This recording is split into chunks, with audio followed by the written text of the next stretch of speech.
What's happening, everybody? My name's Levin2K and I am joined in the lobby by the one and only AstroSMZ. What's up, man? How are you doing? I am doing brilliantly. I want to jump right into things. How did you get into Fortnite in the first place? I think when the game first came out, my college friends played it, and I didn't really like it at the start though. I didn't enjoy it that much, so when they were playing a lot, I wasn't playing as much. And then a few months later, I got into it a bit more. Ever since then, I've just played it the whole time, basically. Talk to me, when was that moment when you realized, hold on a minute, I'm actually quite decent at this? So I think it was the 2018 Winter Royale. That was the first tournament that I played, because it was the first open one, I believe, that they hosted. I played it for fun. I didn't expect anything to happen from it. I didn't think I was that good, but I ended up qualifying for the heats and then qualified through the heats to grand finals. If you've been playing since the Winter Royale days, you've been playing a long time in this game. How would you describe your career? Like, when you look back at all the things you've achieved in Fortnite, how do you look at it? The best way to describe it is just inconsistent. Like, I'll do bad one season, I'll do good the next season. It's just a bit random, but I feel like that's more down to myself more than anything else. But I'm happy with what I've done. Obviously, I'd like to do a lot more. What has been the moment in your career you've enjoyed the most? What's been the highest high so far? I think it was 3 seasons ago, the last trio season, when we qualified through the first reboot game. After that, I just felt like super motivated to do really well in that grand finals and we came 6th, I think. Me, Ferox and Michael. So I'd say that's definitely the highest point I've had. You're still actually playing with Michael to this day, right? You guys obviously made it to the FNCS final. I know you guys obviously know each other and you've met each other in person and all that, but the chemistry with you guys seems to be really great. What makes you guys such a good duo? I think it's the fact that we just have a lot of playtime. The fact that we're friends outside of the game definitely helps. Like, we understand each other, we enjoy being around each other.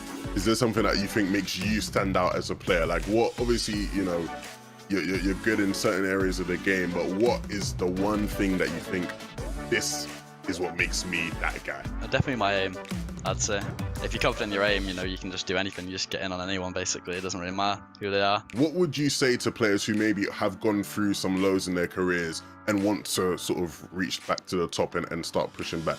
Never let other people, like, what they say affect you.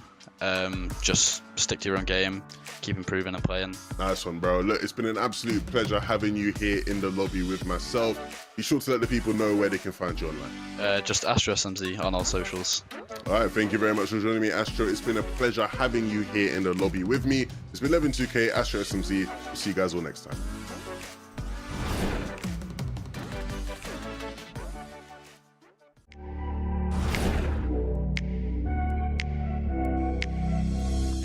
My current name is Ju, and I chose it because my real name is Julian. I remember when I was playing Fortnite, there was there's like a storm, and I just took a storm from it. So my name, Adil, is like out of 3 names, like my mom's name, the name of my brother, and my name. I had my t-shirt and there was like Malibu Beach. Malibu Beach is in California, and I created my nickname Malibuka.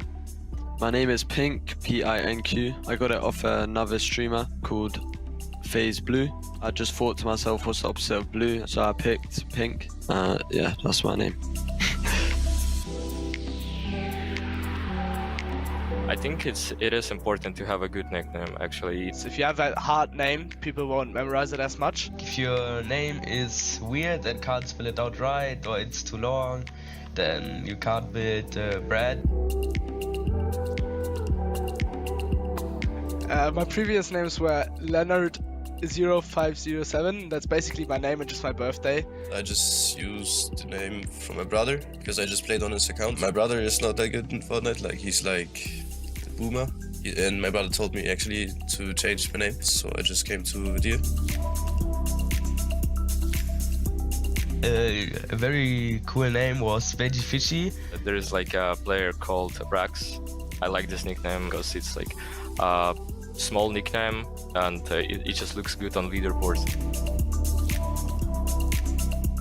When I see my name in the leaderboard is wow.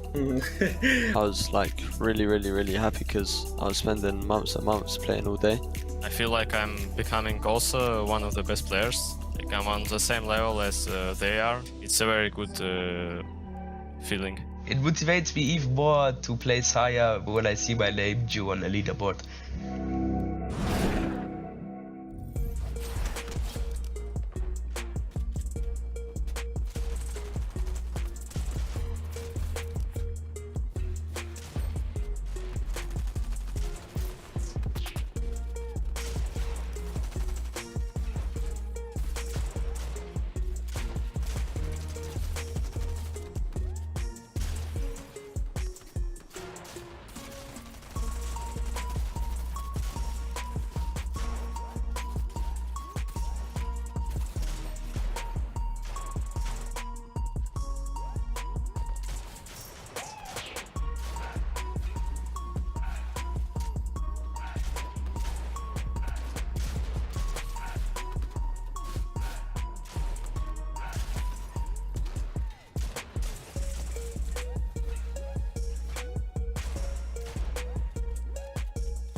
as of right now, I'm an IGL and I've IGL'd 2 seasons. The role of an IGL is just to lead your duo or your trio through the game and just do good calls to where's the best spot for search, where's the best spot to position up, and just to know everything about the game. I think you should always try to get an IGL because there's barely any good IGLs in the world or in Europe, but there's so many fraggers. So if you're a good IGL, you will be picked by one of the best fraggers in the world, and it will do you much easier. You need to watch your games, you need to analyze them, and also you need to watch pro players to understand how to IGL, and like the best way is to analyze your mistakes. It doesn't really matter what loadout an IGL is carrying. He should just carry an AR and a pump, and just make sure that he's always there for his teammates, and can always drop them shields as well, obviously. So in my team, I'm most likely the fragger, and the task of the fragger is like to go for eliminations and bring the items from the eliminations to the IGL, and the IGL can go on the game. The role of the fragger is basically to always get frags in endgame and make sure to get enough refreshes to drop to the tapper. So what makes the fragger good is like, don't be scared, you need to be confident. Like for example Vino, he is very good fragger, he have very good mechanics, like he can easily box someone and eliminate. For the best loadout for the fragger is like 2 weapons and 3 healings. It's like, it depends if what you rather play. Is it assault rifle or SMG? So if you play SMG, play SMG. If you want to play assault rifle, play assault rifle.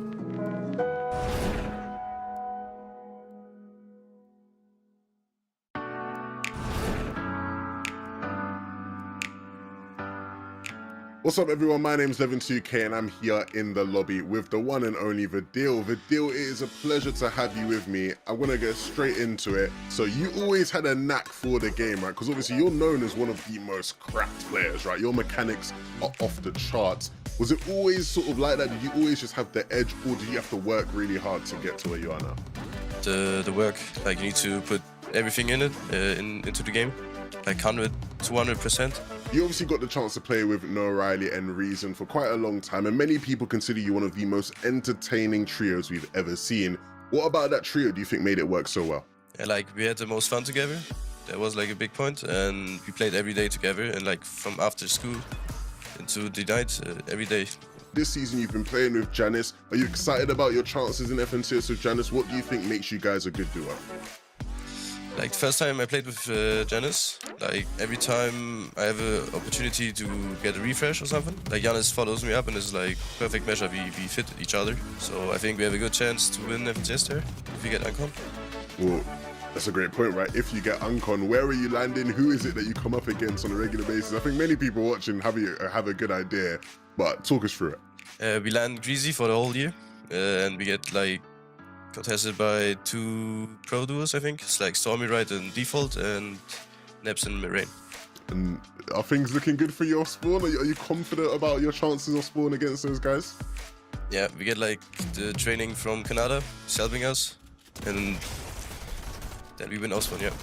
Are there any duos who you look at and you sort of go, I don't want to mess with that duo, right? Who do you think is your biggest competition this season? I would say like Tyson and Chapix, 100%. Like I played a cup with Chapix together and he's like so good somehow. Together with Tyson's the best player. Vidil, what is the #1 thing you still want to achieve in your career? Of course, you're not wrapping up anytime soon, hopefully, but is there anything else that you still really think, I need to do this in Fortnite? World Cup win and FNCS.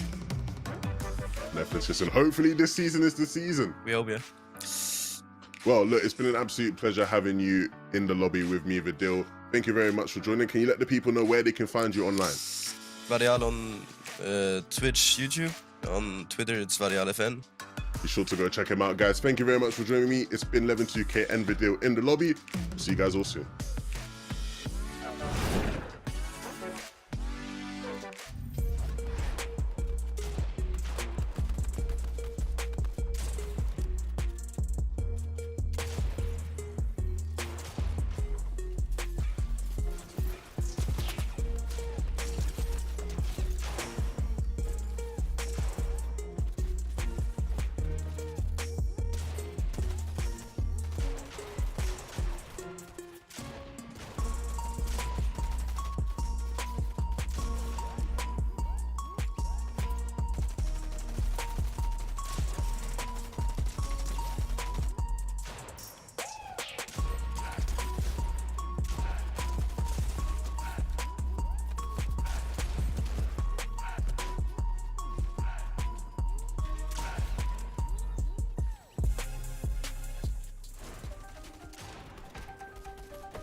Yo, what's going on, Fortnite fam? Welcome back to the FNCS. There's only room on the battle bus for 12 more duos. Who's gonna make it? That's what we're here to find out. This is day 3 of the FNCS semifinals. Today in the EU FNCS. It's the last chance for the best duos in Europe to qualify for the finals. Underdogs Comeback and Blacha narrowly missed out on qualifying yesterday by just 4 points. Despite a dominant performance and a solo clutch from Comeback at the end of Game 6, there'll be a duo to look out for.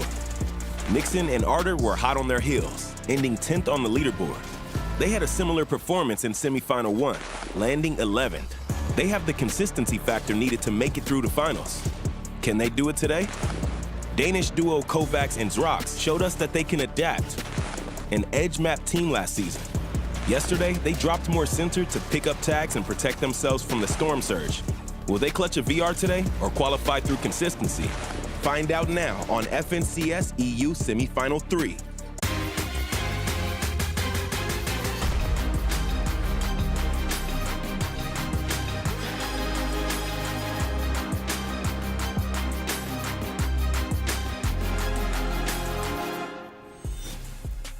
One last ride here for these duos. There's only 12 spots on that battle bus. You know, of the 50 duos, they're all thinking, I want that seat. Our duo wants that seat. How does this all unfold? That is what we are here today to find out. You guys know I need 2 analysts. They got to help me break it all down. Come on out, it's the best taco. It's Reese Hub. Good luck. Good luck. You'll need it. I see. So we changed it from rehearsal. That's great. There's no such thing as rehearsal. That's true. Doesn't exist. We do this live all the time. Anyway, hey. He needs some help. He needs some help. I always need help. So we've seen two semifinals days, but only 12 spots remain. What do you expect? Chaos. This is the last chance for any team to qualify. If they don't make it today, their FNCS is completely over. So there's going to be some tense matches, I tell you. When it comes down to Game 6, there's going to be some battles. This has been such a competitive region as is. We all know how aggressively EU likes to play it out. So these duos, they know everything on the line, now or never. Oh my goodness. I'm already stressing. My little heart is already beating real crazy. So let's go ahead and start the show. Okay, that's the only way to calm me down. Come up with me to the board here. Let's talk about the broadcast schedule. So typically, we go 3 qualifiers, go 3 days of semifinals, but we're going to finals not that far away, August 13th and 14th. Make sure you mark your calendars. You don't want to miss out on that. However, what's the format look like? Well, Reese has got us covered. I don't know. Let's figure it out together, though. As we see, of course, we are in the semifinals. We are now in day number 3. The qualifiers have gone. The first 2 days of semifinals have gone. After today, like we mentioned, all we have is the finals. But let's focus in. Semi-finals, day number 3. What do we need to see? Thank you, Taco. 6 games today. Every single Victory Royale will qualify you straight to the finals. That's where all the money is. And then everything after that as well will be the top 6 on the leaderboard. So that's it. Every Victory Royale and top 6 on the leaderboard, that's all that matters today. And if you want to be a part of those 12 duos, well, you got to get some points. And the Victory Royale, a little bit special at the moment since it's an auto qualification straight into the finals for the duos that are able to collect a first place Victory Royale. But still a lot of points to be attained, even if you aren't in that first place position, if you want to be in the top 6 of the leaderboards. And friendly reminder, each elimination, that's going to be an additional 2 points for these duos. So it's not just the placements that matter. Having E-limbs can also boost your standings. Granted, 31st through 35th, that's the cutoff zone. If you come in anything less, 36 over, you're not getting any money, you're not getting any points. And well, if you can't get points, like I just said, Zeke, no money. That's right. There's quite a bit of prize money available in the finals. Now, do keep in mind, this is our breakdown for Europe specifically. For just making it here, you'll walk away with $1,500 for you and your duo. However, $300,000 for that duo that can come in first place. That's right, Reese. And the Axe of Champion 2.0. Love to see it. But we asked some of our players, hey, what are some of the, I don't know, coolest POIs? What would make one say the ultimate POI?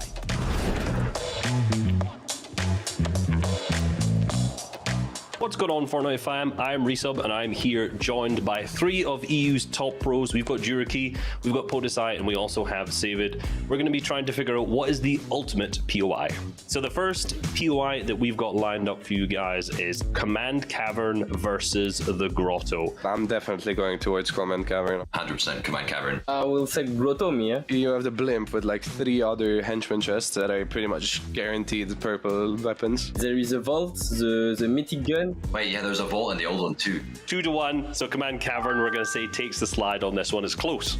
Everyone loves a Grotto at the same time. Let's move on to the next round. Slurpy Swamp against Lazy Lake. I'm going to go with Lazy Lake. Yeah, I'll go with Lazy. I'll go with Lazy. Yeah, I'll go Lazy too. If you get at least one team there, you most likely end up coming out with no spare shield. Bid map. Unanimous decision. That's what I like to see. Lazy Lake takes it. Next round, we've got Tilted Towers versus the Agency. I always remember Agency being very good. I think the Agency just takes it. Agency, I think. The drum gun, 50 damage to the head, 25 to the body. This had drum gun, right? And it had the vault. So the Agency's going to take it in the 3rd round. Let's move on to the 4th round. Sweaty Sands versus Chonkers Speedway. Chonkers. Chonkers Speedway. I think Chonkers too. It's kind of a close one, right? You get full cap match from Chonkers. So many splash, I think is better. Chonkers Speedway is going to come out on top in the 4th round. So that's going to take us over to the semi-finals. First one, probably the most difficult choice we'll have, I'm guessing, will be Command Cavern against the Agency. I don't think it's difficult. I think it's Command Cavern. I think, yeah, Command Cavern is... I think it's Command Cavern easily. I guess the only good part about Agency is the drum gun and the vault, but it's nothing compared to Command Cavern. I don't think I disagree with you on that. So the next one, we've got Lazy Lake going up against Chonkers Speedway then. Chonkers takes this one. I think Chonkers. I take Lazy. Yeah, I just feel like it's easier to fight at though. Just because the splashes. Everyone's still sticking on Chonkers.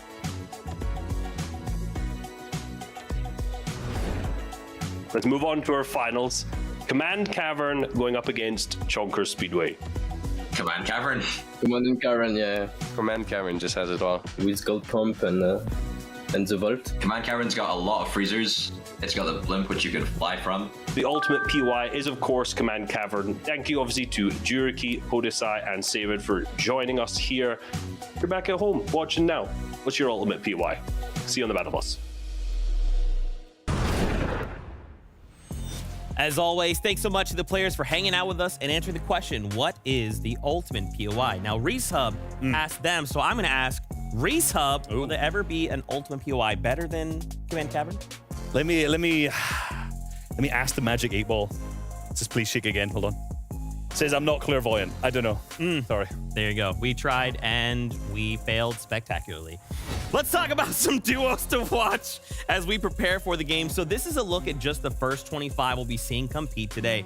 We've got a few crazy names here to kind of throw around. Some players doing like Walks and Robab Kebab, right? We saw them performing pretty well yesterday. However, we have to highlight a few. Is there anybody that sticks out to you? Floki and Comet, of course. The story of the entire season so far for me, pretty much at the start of every single day, we've been asking the question, can Clement make it to stay in every single FNCS -1, right? There's only 5 players who've only missed a single FNCS finals. He is one of them, and every single one of those other ones have managed to qualify through. So all eyes are on him, I think, today, just purely for the title, because if not, that list is going to get a little bit more exclusive. Look, Clement's not looking for a repeat of Chapter 2, Season 5. He wants to be there, and they've had a shaky first couple of days in semi so far, but round number 3, they know exactly what the stakes are here for. But not only that, I think that for Clement and Floki, they've really just been struggling mostly off of their initial dropping points. They really just have not had a chance to even really play the rounds because they just keep getting taken out so early on from the spawns. And I mean, that's basically been the story of their entire Chapter 3. The last 2 seasons, we've been seeing them going up against Lecce and Swilliam. Now, pretty much every team who wants to land Chonkers, we've seen them going up against. And I think most notably, the last 2 days of semi-finals, we've been seeing game 1 of both days, these guys got 1v2'd off spawn. So it's not looked good when they're contested, but let's flip that round for a second here. Doesn't seem to be anyone contesting them on the north side of Chonkers today. And every time they've qualified through the semi-finals, they've been on an uncontested drop. Okay, so things are looking good for the duo today. We'll keep eyes on them and, of course, keep all of you up to date as well. As we flip back on over, a few more names. We just talked about Floki and Clement. We have to kind of focus in here on a few more names as we kind of break things down. I believe I kind of want to focus on, wait for it. Comeback and Blacha? Comeback and Blacha, thank you. My eyes, I'm really bad at reading. I'm so sorry. It's the eyes. So it's all in the eyes. My eyes. Yeah. Comeback and Blacha, they have been performing very well, but they only have one last chance here, right, to make it into the finals. Do you think they can do it? I mean, everyone has one last chance, but they've obviously had a lot of chances as well. Yesterday was really impressive from them. They almost qualified. 4 points. 4 points they just missed out on. And it was in the final game where we saw Comeback do an amazing solo clutch, but like it just wasn't enough. And the real storyline here, I think, between this duo, Reese, is that this isn't the first time they've been in this position. This could be their Chapter 3 opportunity to actually make it to the finals, because as of right now, if you look back on even Comeback's career for Chapter 3, he was originally with Advice in Season 2, didn't work out. Season 1, though, he was in this same exact position with Blacha. So they've been here before. They didn't qualify then either in Chapter 3 Season 1, but now is their opportunity to kind of change a little bit of the past. I think that moving forward, if they want a new storyline, this is theirs for the taking. Absolutely. And this is the last day to do it. Of course, 6 games left, and that's all they can do. But still, when I look back at how they've played through the rest of the season, I'm wondering, was yesterday a bit of a one-off? Because every other time they've been in a set lobby, it's been 27th, 33rd, and 27th. I mean, maybe it was just an off day, right? Benefit of the doubt. Yeah. Today's a new day for Fortnite. We'll see. A few more names I kind of want to throw out. I mean, 80 and Hardfine, we've been watching these guys compete all weekend long. Jew and Stompy as well. Fremont and Fakey, excuse me. And of course, I mean, is there anybody else? Vico, I think, is like a great duo that I kind of feel, especially when paired up with Jackson, I feel like they could pull off something incredible today. I feel like they could, and more importantly, they should, right? I've been chatting with Vico. I met Vico actually at DreamHack, and I met Jax as well. Both lovely people, I will add right there. Vico was one of, I remember vividly, I'm sitting playing, I was chatting to I wasn't playing, I'll stop. I was not, I was chilling, chatting. People were speaking, and Vico comes, he's like, Reese. And I was like, yo, what's up? And I was like, you're in an early game. He's in the middle of his match, just playing, but he's so chatty, so energetic. He's one of the most lovely guys, same with Jax as well. Just a little side tangent. Regardless, they've made it the last 2 seasons. You want to root for these guys because they are so nice. But on top of that, 7th last season in the finals. So not only are they cool people, they're good players. They're definitely solid players. And more importantly, I think throughout semis so far, a lot of the issues they've been having have been kind of similar to some of these other teams where it's just the initial spawn points. But now things could be changed because they're going back to Tilted Towers, revisiting a little bit of familiarization since they don't have to worry about Hen and Mr. Savage having those two already qualified through. So it could make things a little bit easier not having to worry about fighting that out. And of course, like the story for Vico and Jackson across the last 2 seasons has been them fighting up against Mr. Savage and other teams of Benji when he was playing there, similarly with Mr. Savage, DKS Siptos in there. So this season they decided to move out, go to Rave Cave, and it hasn't necessarily worked out. So the fact that they're returning back to their home in Tilted Towers for me is very good looking. Okay, and of course, one last duo we have to talk about over at Coney Crossroads. It's Lolis and it's SD. Taco, I believe you're really excited about this duo. Yeah, this is one of those duos where they are also in a similar position. They want to qualify for their first Chapter 3 finals. And again, this is a duo where it's really going to come down to their positioning. They've had some issues in the past where they need to make sure that they are actually on the favorable side of zone, because one thing that has really riddled them historically is if they're not near the initial spawning zones, they're usually not going to be placing too well. But this could be a little bit of a switch up here because they've got a different spawn. Absolutely, right? So interestingly, now they're in Coney Crossroads, right? So to go back on what you're saying, historically, I remember very vividly back to day 1 of the semifinals last season. 3 games were absolutely incredible from Lolis and SD. Fantastic matches. A 2nd place with a crazy clutch as well, which if you haven't watched, by the way, you gotta remember that. It was one of the most crazy moments ever from Lolis. But I digress. They did really well on those southwest zones because it was near their drop spot. Anytime the zone pulled northeast or far away, they really, really struggled. Now, if you've got to think of that kind of similar situation where if they're in the center zone, they're going to do good. Since they moved to the middle of the map, chances are they're going to pull more zones. So I'm sitting thinking, even if they still haven't improved those max distance zones, they should be good. Okay, I liked it. Is it a Reese seal of approval, though? No. Okay. All right. But I want to see them qualify because I was really impressed last season, and I was very disappointed they didn't make finals. Rarity, by the way. Okay, Yeah. all right, I like that. So we saw some of the big storm surge changes happen this week. Why don't we come over here? So, with semifinal 1 day done, semifinal 2 day done, we have to kind of ask ourselves, what are some of the strategies we're watching some of these duos employ? How are they getting these wins, and how are they adapting to these changes? Our analyst will help us unpack all of this. Absolutely. You know, at the start of yesterday's show, we were looking through and we were trying to analyze how do you actually win a game, right? Because semifinals, if you win that game, all qualification straight through the finals. And the trend we saw was more games are being won from low ground, which if you know anything about competitive Fortnite, bit of a surprise. Weird. It's very, very weird, right? But we have a look all the way back from yesterday's game number 5, Joe and Ziandi. We're going to say, if you do want to win it from height, how could you do it?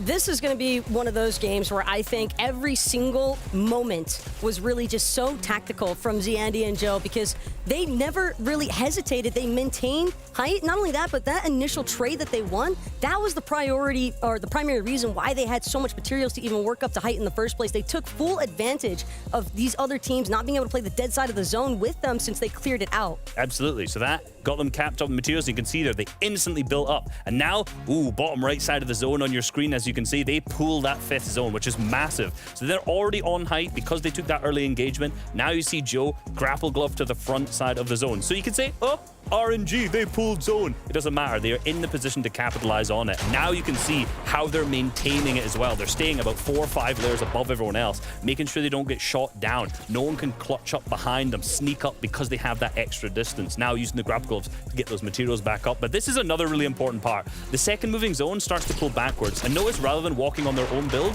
they keep building over it. So they keep that extra distance between them. So the little trends, right? I want to pull a couple trends from what we saw there. Elimination at 5th zone, keep the materials capped when a lot of other players are scuffed down below.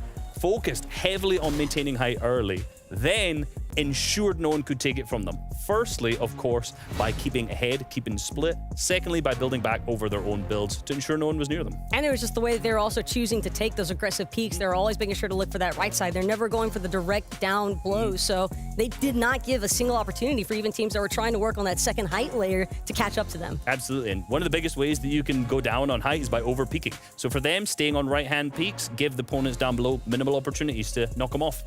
I love it, man. I love getting to pick the brains of some of our best analysts. But how do we kind of frame this in the mindset of like contested, right? When we look at these POIs, contested just means, hey, there's more than one duo landing here and they're trying to like go head to head. What does that look like coming into day 3? I mean, we talk a lot, of course, about off-spawn. Is it good to be contested? Is it not? Mainly not. So if we want to look at how that win actually affected yesterday's games, we can kind of figure out how that's going to affect today, right? So if we go to Synapse Station to start with, this is the drop spot of Ziandi and Joe, historically through this entire season. Now, one of the things you notice, we're not looking at Ziandi and Joe, we're looking at Yuzri and Kiduo first. Sorry, Yuzri. Sorry, it's going to be a bad one, right? So they're going to lose off-spawn, unfortunately, here. But this is an important no, because if you lose off-spawn, which they have quite a lot throughout this entire season, you got to make adaptations, you got to change. You can see them now flying into Coney Crossroads. So yesterday, we saw them change up the drop spot. They said, you know what, we're going Coney instead. And unfortunately, they were still contested through the 5 games. But as soon as they recognized the fact that Joe and Ziandi had already qualified through, immediately returned to Synapse Station. They did not hesitate, and it actually led to them winning a Victory Royale overall, and that's what pulled them through to the finals here, because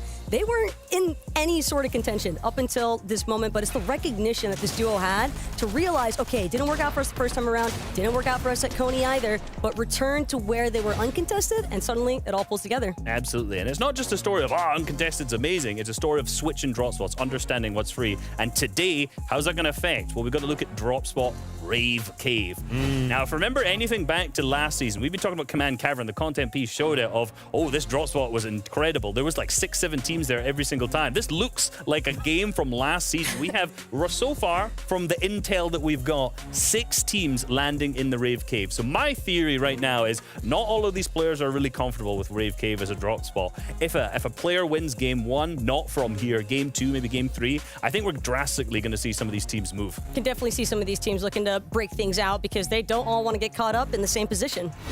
Absolutely not at all, but that's the hot drops. Let's see what our hot host has to say. I don't know how you want me to follow up with that, Reese. Today's been a great day. Hey, we asked some of our competitive players a couple questions from you, the viewing audience. Check this out. Let's ask a pro.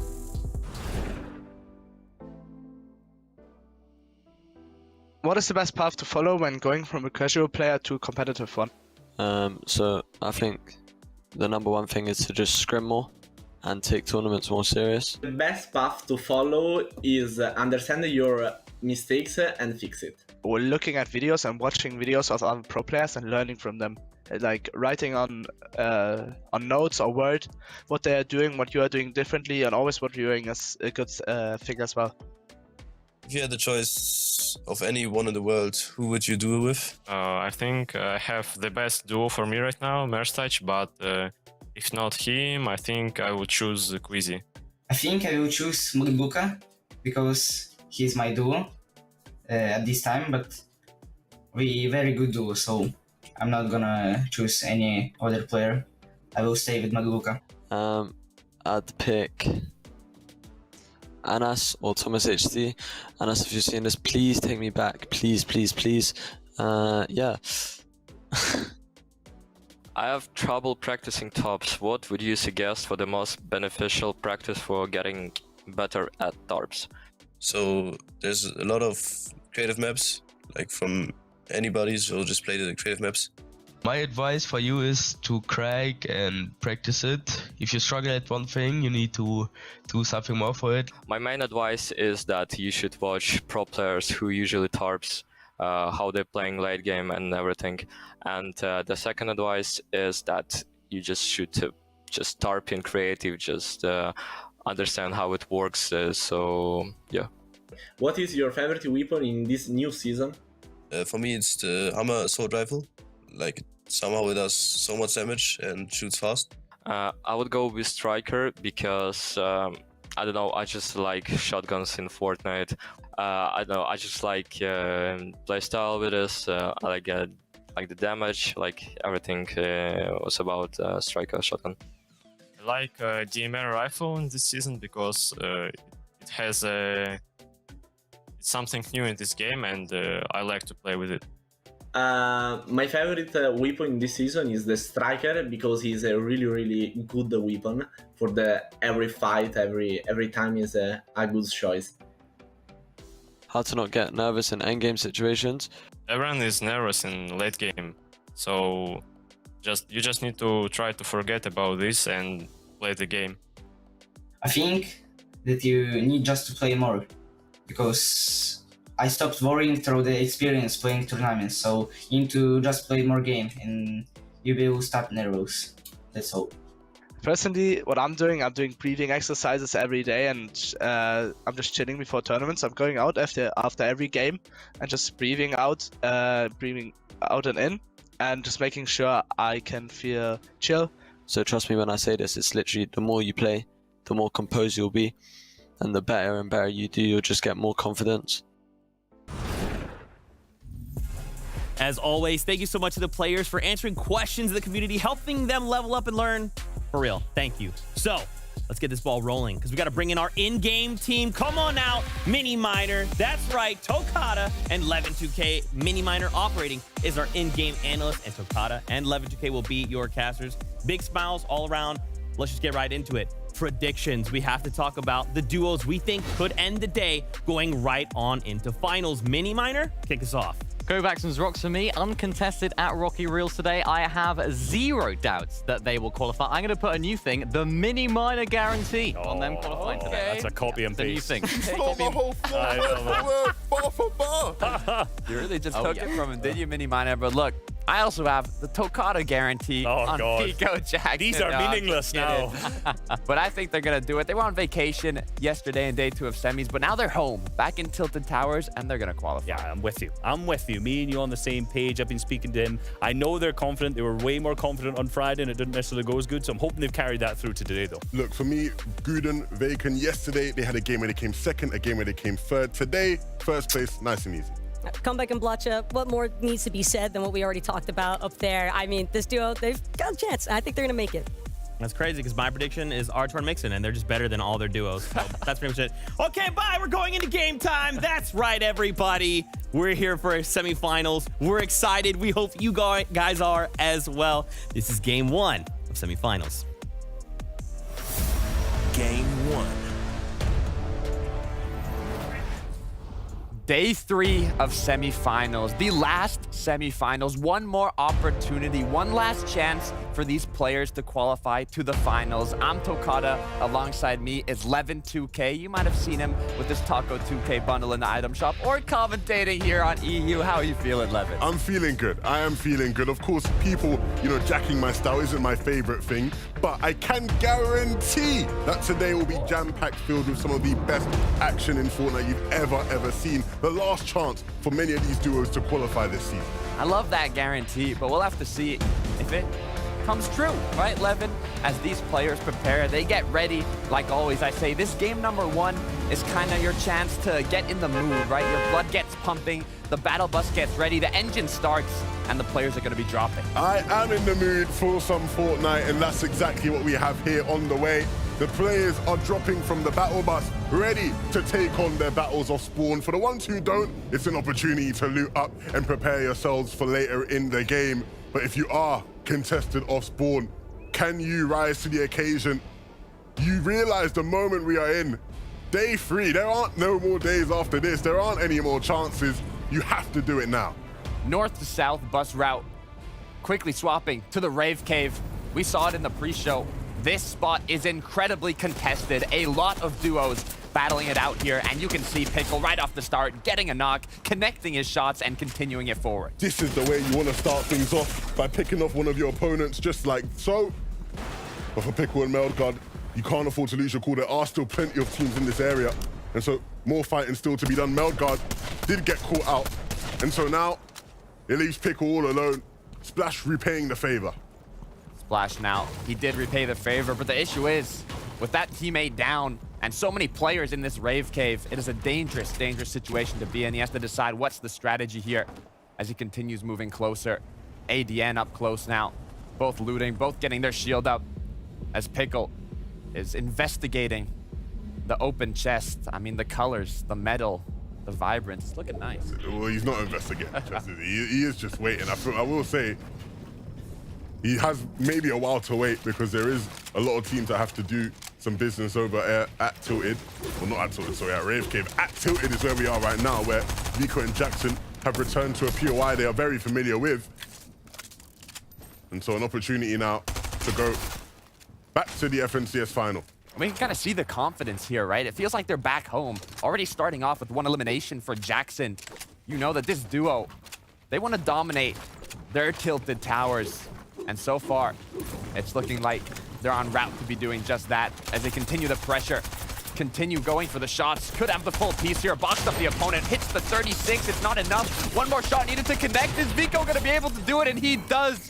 That was a iffy engagement. Look, to be fair to him, I've never seen Vico hit so many minimums in a fight, and so maybe those are all the minimums he's going to hit for the rest of today, because, yeah, that wasn't the cleanest of fights, but nevertheless, they win the fight, and that's the most important thing. Exactly, that's what you really want. Now, this is just game number 1. Remember, we're just getting started today. 6 matches to be played out. So these early game engagements, we'll be seeing them throughout the day. As now we switch over to a duo here close to the Mighty Monument, and it looks like they're trying to apply some pressure from above. Yeah, Guden and Vacant under pressure right now. Giras and Snooze have really stuck it to them. Well, it might actually cost Giras because he's taken a large chunk of damage. Snooze now being forced out of the boat. This is a battle that has been going on all of the semi-finals, right? We've not paid much attention to it, but it has been happening. And once again, both of these teams going at it. Guden and Vacant have been the team to get the best of this side of the map for the most part, but that's never a guarantee, right? Any type of off-spawn engagement can always go either way, depending on the day. And for Guden, he's maybe not woken up on the right side of the bed because he's missing the shots off spawn. The trade doesn't come through into Vacant. Now as a solo, off spawn, it's really not looking good for this team. Those shots need to be connected if you want to come out on top in the early game. Snooze here, making advantage or using the boat to his advantage there, burning the materials of their opponents, taking shots from various angles, and overall having a good position. Wow. And you can see the celebrations from the victory they had in that early game engagement. The fireworks, the explosions, the colors, all around. Jew and Stompy, a team who will have plenty of people optimistic about their chances of qualifying. A team that has impressed in moments, but just haven't had enough of those moments to Carter. Of course, Stompy, a very veteran player, Jew, someone who's been on the up-and-coming stance and has, you know, showed off his talents. But if there's ever a time to show off his talent, it will be today. Blatcher, Comeback have showed their talents, especially Comeback in the last game of Heat 2. It was one of the most impressive solo clutches we've seen on the weekend. It just wasn't quite enough to solidify qualification. I mean, being one placement off qualifying yesterday, Blatcher and Comeback, they're gonna be, I mean, it really depends how they handle it, but going into the day, being so close, they're gonna want it more than ever. And I'm sure that we'll see confidence come from that duo, but a duo that I also want to see confidence come out of, Floki Clement. We saw them there. They look pretty healthy on their rotate. But with the new Storm Surge in effect, the damage they're gonna have to do is high. So hopefully they have that all planned out, all routed out, just like Kovacs and Xerox do. Xerox and Kovacs off spawn at Rocky Reels, uncontested today. And that leaves a really nice taste in the mouths of the people who support them, as in theory, those are the makings of them qualifying, right? An opportunity to play every single game right off the bat, not having to battle it out against anybody. Lolis and Esti joining the party here in Heat 3. And maybe a party they won't have to be a part of for too long, right? They might want to try get in and out with a quick little win. The Coney Crossroads, it's a POI, point of interest. It's close to the Loot Lake, that center of the map, which can be good if you build up like you saw them doing, making their own little tower there. They have a good amount of vision of their surroundings, get the tags, and they were connecting a few. And if you do it over time in these first two zones, little by little, you might just be able to get enough damage without having to take an engagement or do something a little too risky. As now we continue to see the rotates come through and the battles, the engagements to continue as well. Zaka and Park, they look hungry for a fight here. There is another team that is going to look to try and third party into Sleepy, so we'll see how this fight breaks out, with 3 teams potentially getting involved. In the meantime, though, Zaka just creating some space, giving him some room and angles to work with. Ooh, I love that. Making use of the gas station there to explode the builds close to their opponents, possibly open up an opportunity to get a shot in, do a bit of extra damage before the push.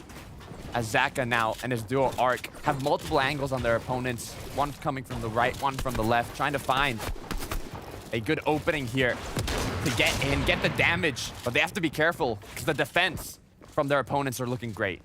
Yeah, Hizix just having a moment to wait. And of course, it is Laser and Imperials in the background who will be ready and waiting to jump in and get some free damage from this if possible, even maybe steal an elimination away. Zaka again, making use of the gasoline, trying to start a fire. But the real fire will be the one in his eyes, hungry for this shot. And are they going to give it to him? That's a big thing. Hizix has been very patient, but patient for no more. Zaka having to be forced back, and actually, Ark is going to be the one to fall, and so Zaka doesn't have a teammate. And he's up against 2 players who clearly are feeling it, waiting for the perfect moment to strike.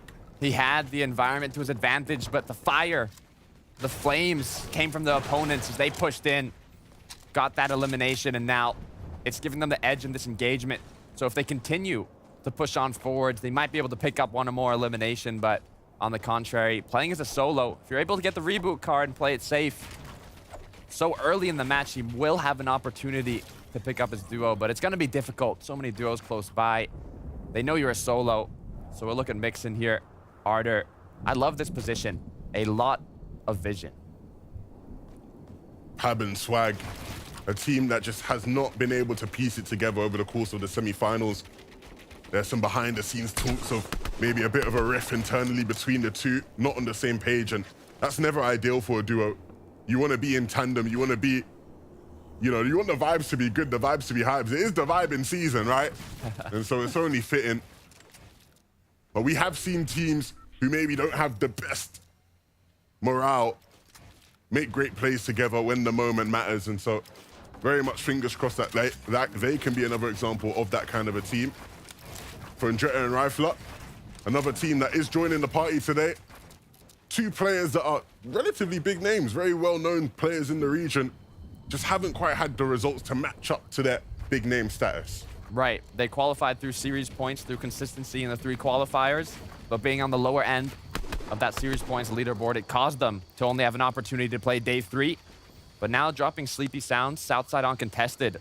I know they'll have a good job, but I want to hear a good job from Mini Miner, our in-game analyst, because he has some extra info from us. Thank you to Carson. Now, we talked about the struggles for Floki and Clement, and look at this. They're rotating out of their drop spot with some solid loot, but they've only farmed up metal. This is because they're on a north zone rotate right now, farming the brick and wood as they go along. This allows them to get ahead of everyone else, and then, of course, look back for surge tags. And, of course, there's another couple of ways that you can get some loot and some mats on the rotate, and that is, of course, Kombeck and his duo using the harpoon, as you can see right now, getting a jellyfish to heal both of them at the same time. Of course, we understand the importance of making sure you have extra shields now. With all the fighting that seemingly happens during the mid-game with the new Storm Surge changes, having an extra shield in reserve always goes a long way. We see teams make plays where they are just taking bloom fights in an attempt to get the damage up high and relying on the extra shields they have to keep them ticking along. For Aiden and Hardfind, it's not going to be about shields, it's going to be about actual white HP to get them ticking along back into the safe zone.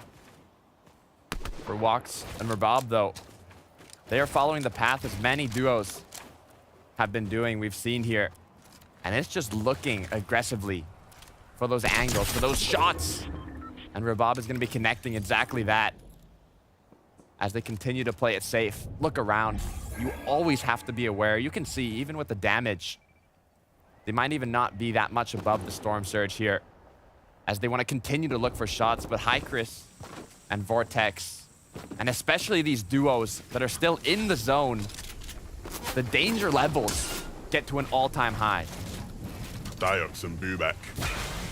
If you don't know too much about these two, they are what we like to call very aggressive players.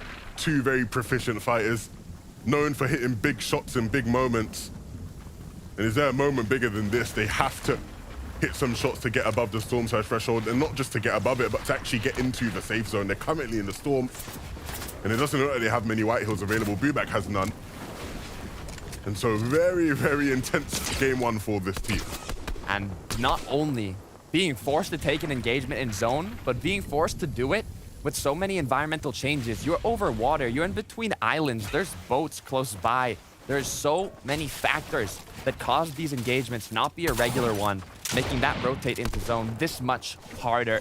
As low list now, SD, they're going against Fremok and his duo here, and the engagement with 232 below. You know that they need to do a lot of damage here. The shots come in, the cracks come in, but nothing's finished yet. Yeah, but I don't know if they know who they're taking a fight with. It's Fremok and Faki. They are 2 players who hit hard, and Lowless is feeling the effects of that as he was forced backwards, and they don't have much by the way of damage to show for it. Lowless and SD still down on Surge, still searching for that one shot, that one piece of damage. It'll have to be more than one, being 216 below. Picking and choosing. They've disengaged from the first fight, but they want another one. They still need that damage. It's still ticking more and more below, as now the new duos, the new opponents have arisen. It's Chris, it's Vortex. They've got it into zone. They think they can maybe get a bit relaxed, but only for a few milliseconds. SD Lowless, they've been waiting. They're hungry. They're starving at this point as they get the edits in. The opposing duo they're originally going against comes back into the action. They want some of it too.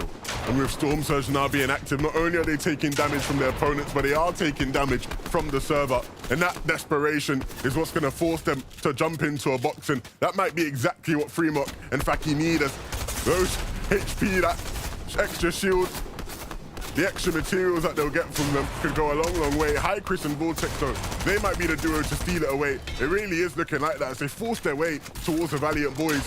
Lowless and SD really struggling here, down in the dirt. And it's 2 teams who are looking at them. ST is now completely gone. Lowless looks like he's going to be following. With the disadvantage, Lowless and SD go down.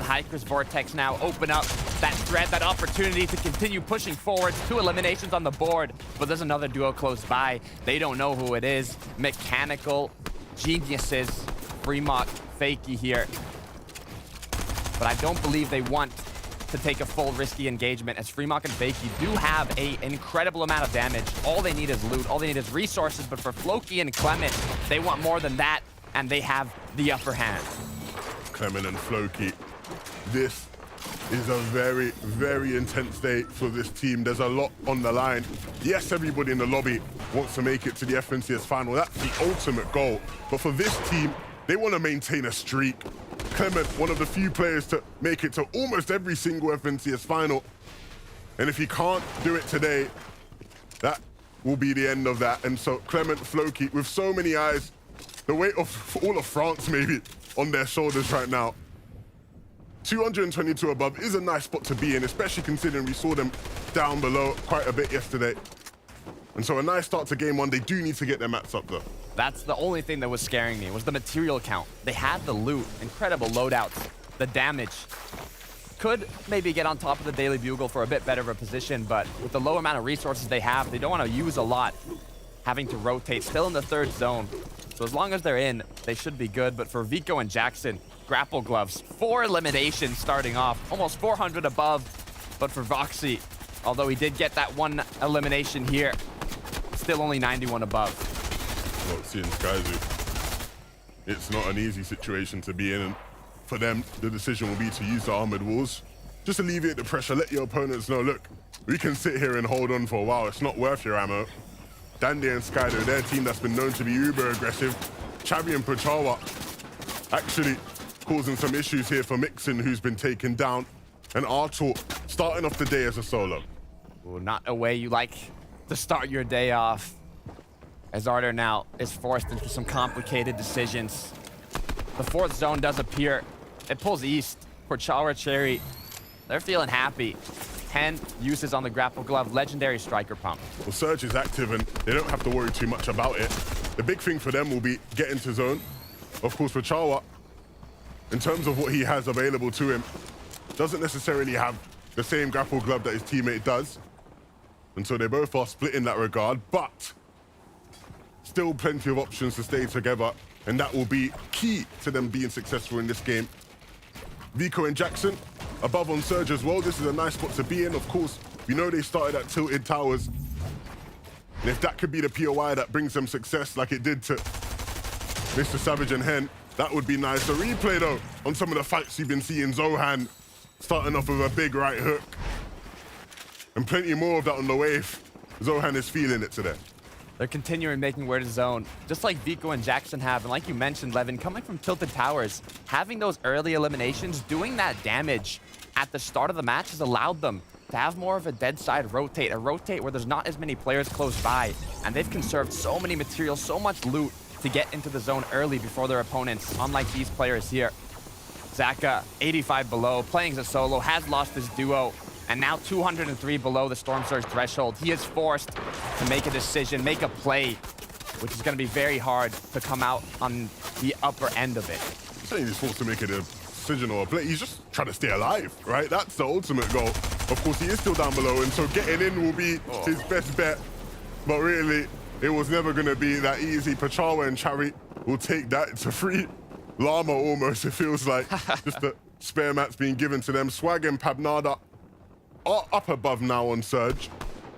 And they aren't sitting in too bad of a spot. They'll be crossing their fingers, hoping for a zone pull for 5th. But also making use of the time, not just sitting idly, looking to try and maybe join the lobby in an attempt to take that team down in front of them. The shots connect, the crack, you hear it crickling, the sound of joy for these players as they keep getting their damage, but the sound of joy for Floki might not be too loud as he has to get inside his opponent's box here. The zone's closing, his HP is getting ticked down, 19, 11, just 2 ticks away from getting eliminated here. He has made it into the zone, but with no more heals to bring up his HP, only shield. He's put into a situation where he needs to do something, but Norxie's gonna deny that. Getting the elimination onto Floki, bringing up his loot, resources, damage, but he is also playing as a solo. Norxie being a thorn in the sides of the Frenchies so far today, but he has his own tough questions to answer. Older, another example of a player in this lobby who is just gonna have to try and play as a solo in this endgame. That is so difficult with the amount of mats and resources you somewhat expend. But for the people who are playing as duos like Nipsey, like Coop, how can you start things off? What are your intentions? Is it to play high? They are elevated above everybody else in the lobby, and so that always will be an option for them. But it is going to be about how they play things out now, how they pressure the teams who maybe could be a threat to them. Is it an option they're going to want to take? As for now, all they want are those free tags. So many duos in front of them, scattering, running, making their way to the zone, opening those shots for them, that damage that they can connect and get. And being in such an elevated position in the center almost of these duos, it really just opens up a lot of chances to get that damage. But for Vico and Jackson, 100 builds to work with for Vico. Jackson as well will have a lot of materials, 96. They're playing it safe. They're playing it sneaky, as I believe they hear some opponents close by, and they might even want to make a play there for some extra little Elan points. Vortex and High Chris preparing themselves as well. For Pachawa and Cherry, they're sitting in a good spot to be able to use those grapple gloves. Relatively elevated. And they do know now where it is they have to go. That zone has pulled. They've marked it as well. Older looking up at Stompy. He sees him through the builds. Doesn't really have much you can do about him, but maybe just going to wait for him to open up his edits. And already you're seeing teams moving. Vico and Jackson earliest in the lobby to do so, making that move. Karma at the bottom of your screen has also decided he wants to move. These are the teams that are being proactive. These are the teams thinking about where it is they have to be. And you can see the advantage that Jackson and Vico get from it. They can sit here and take shots at people that want to get in. For the players who are waiting late like Older, things get so difficult. Hop, skip, and a jump away from somebody else's box. You can take him out and actually gonna fall to his demise. That will be the end of that. Nobody really establishing himself on height. Coop and Nipsey look like the potential holders though. Chawa, Cherry here, they have the damage, they have the positioning to look back, take shots. As the players down below, the rotate gets more and more difficult. The battleground begins. Shots from above, from the mid-ground. These players down below letting the duos with the grapple gloves rotate above. As Zohan, 3 eliminations, 2 charges on the grapple gloves. Now ahead of zone once again. Gonna look back, gonna find an opportunity. Zohan only is down to wood though, and so that is desperate times. High Chris is down to just 46 HP, and he's dancing in and around his box. Just barely makes it out of his own edits, and the last grapple glove charge will be put to good use as he moves towards the zone. Just one more charge left for High Chris. You saw the pressure coming from above. Koopy Nipsey on the high ground, almost uncontested here. His second height is multiple layers below, and they continue to apply that. But only 7 builds for one of the players on the high ground. This could cause them to need a refresh, to need to drop down, but they do pull that 7th zone. It goes back. They do not have to make anything happen yet. Ricky and Sadie are literally running around on builds that do not belong to them, and that is always a risky game at this level. They're just having to pickaxe their way through and try and rotate on the less congested side of the zone as they move on through. They're trying everything they can to just break their way into the zone, and that's what it's going to have to be for Coop though. He has lost Nipsey, and now he has to find a big shot if he has any chance of staying in it. Hard finding ADN though. They're the ones up above. They're the ones that hold all the power in this lobby now as they continue to look down. But the big thing is they have to find something and find something fast. ADN doesn't have builds. No more builds. Both duos that have had high ground have ran out of resources here, but for Vico and Jackson, the powerful start to now in the late game, not any materials to work with, very low amount of shields, but for Sadie, they have the med mist, they have the chug splashes, but they have to recuperate it as the pressure comes through, the edits come in, but they survive, still moving forward.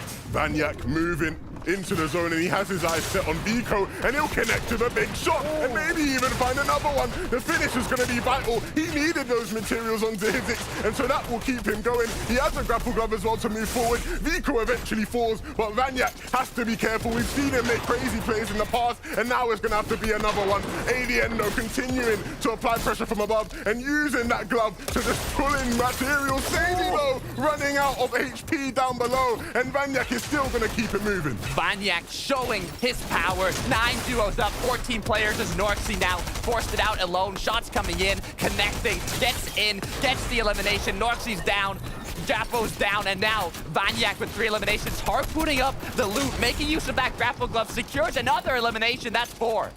Vanyak, 4 eliminations, plenty more action taking place down below. and Hardfind and ADN, they really do hold the keys, but they're struggling. They need to find everything. People are continuing to build above them, denying those opportunities for limbs. But for Charwa and Chari, they maybe are the ones that can steal things away. They now have seen Pablo down in the backside of the zone with Swag, running on E. They don't have much to work with, and so all they can use are their legs. Swag will fall. Pablo running back into the zone with the med miss, but eventually will be spotted, and Vanyak is the one to take him down, his 5th elimination of the game. Vanyak is unstoppable currently, but there are still multiple duos up. These are the ones that want to secure that victory royale. ADN Hardfind forced to lower the elevation to get down as Pachawa gets a knock, gets 2 eliminations more on the board, 6 just for Pachawa. Pachawa is putting everything he can into this one. He knows what it means, he understands the moment, and so does Vanyak. Maybe those two will collide, and that will be something to ride home about. For ADN and Hardfind, though, they will wait for all of it to happen. All they need is a victory royale. They can't afford to get in over their heads. 4 players, 3 duos. This could be the opportunity for the duo up top. Pachawa healed.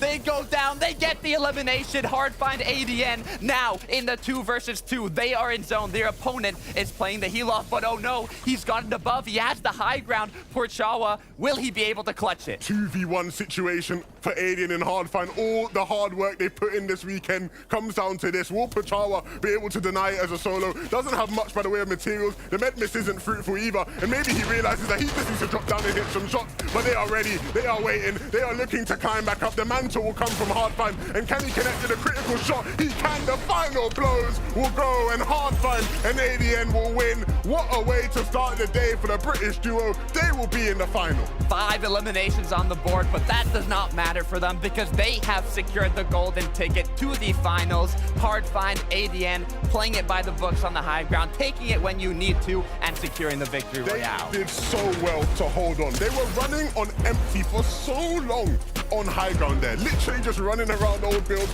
running on people's tops because they didn't have the materials, making use of the grapple gloves to fish things in as they could, and it was able to be enough to take them through to the end. A brilliant start, and in and out, just like we talked about. In and out, sprinting, mantling, jumping, making their ways all over the constructions. Looked like they were parkouring around for a moment there, but ADN and Hardfind, they were able to do it. What a game one, and there's plenty more where that came from. We're going to send it to Zeke, Taco, and Reese to break it all down. Massive congratulations to ADN and Hardfind. We've been talking about these guys all season long, and now we'll be seeing them in finals. We will indeed. I'm happy. I know they're happy, and most importantly, know their coach, my boy, Coach Harry, is going to be happy with this as well. Last season, these guys had a tragic semifinals because they missed one crucial shot. Actually, I'll call them out. ADN missed one crucial shot, which unfortunately lost them the game, placing second. They did not qualify for finals because of that. This season, these two boys have been on the grind. ADN has been working harder than ever. I know he does not want that same thing to happen again. Game 1 today comes out with an absolute bang. They will be celebrating. I'm ready for the Twitter clip of that one. And it's not like it was all that easy either. I mean, they just did an excellent job maintaining height the whole way through. Once they got past that second moving zone especially, and they found their moment, they just perched it up. They waited it out. A lot of the duos on the ground didn't have materials to actually try and successfully retake over the high ground, so I gotta give it to them. Hardfind finding 5 elims in the process as well, so they were definitely getting active. Of course, you can see on the board right now, game number 1, of course, each victory royale will qualify you straight through to the finals, so they are there. But let's have a look at our finals, Zeke. That's right. We got to take a look at the standings, see how things are going. Remember, if you get a victory royale, you're automatically going to finals. Everyone else is playing for top 6, or your FNCS run is done. Right now, Pachawa and Cherry, 9 eliminations, starting us off incredibly strong. This is what we need, right? Momentum going into the last day. Yeah, 100%. And these guys have been in all of the semifinals so far. They've been in a bunch of our qualifiers as well, but they've been kind of quiet when it comes to the set lobbies. The difference that they've made today is they've lost the ego, they've changed up the drop spot. They've been getting kind of bullied about in shifty shafts. They found an opening up to the top left of the map, moved over there, and in game number 1, already started off super strong by just being uncontested. And again, not having to worry about losing out or getting just caught up before you're able to find favorable positioning in the zones. They were still having really strong surge management throughout as well. And I think they were definitely controlling the mid-ground to low-ground gameplay too there, because the fact that they're able to hold on into second place, that kind of says a lot. Well, I mean, it secures them first, but... Exactly, especially with 9 elims, like that's a massive game. That's right. I mean, everybody else kind of right in their 30 ranges, right? We're only looking at the top 2 that have really kind of pulled right now. This is just game 1. Nobody freak out. Everything is okay for now. It's after 5 games there, or even 4 really, that we need to start worrying, right? Going into the last few. Overall, I'm excited. I think this is a fantastic showing of our games. But, Reese, there's something that you wanted to break down. I do indeed. I want to break down a little bit of the zones for you. If you watched yesterday, one of those games looked actually very, very similar there. And if we want to take in a look at what was roughly the second zone here. Now, this will end up being a very northeast, right at the top here. So, one of the things I first want to point out, this team. Look at all of these players still in zone. Remember, with the Storm Surge changes we've had, so many people are going to be stuck in zone. So, if we fast forward this a little bit ahead of time, you're going to see all of these rotates. I want you just to watch as this zone closes in towards the next spot, where these teams go, right? If you focus on like a team down here, you're going to notice all of this congestion of the players along the edge here. There's going to be so many of them that get stuck there because of this edge zone. They're all trying to take tags, they're all trying to fight. But one team I want to point out in particular right here.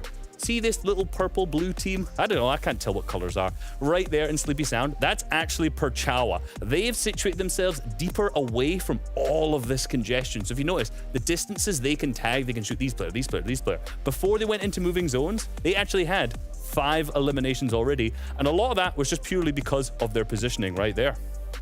Speaking of positioning, here we are in the middle. Teleportations. That's what happens. We're getting ready for the next game. This is game number 2. Very quickly, I want to know, are you hoping any big, like, little changes come out to help duos kind of excel in game number 2? Well, when you think about changes, like I want to relate it back to what we just talked about, right? I want to see teams who are in that south side struggle a little bit less with the max rotate. Floki and Clement, a big one. We saw, based on pretty much what our boy came out with and said, they had good materials to start with, they looked strong, but on that max rotate, they just kind of suffered. So I'm hoping that they can kind of figure out some of those zones a little bit better.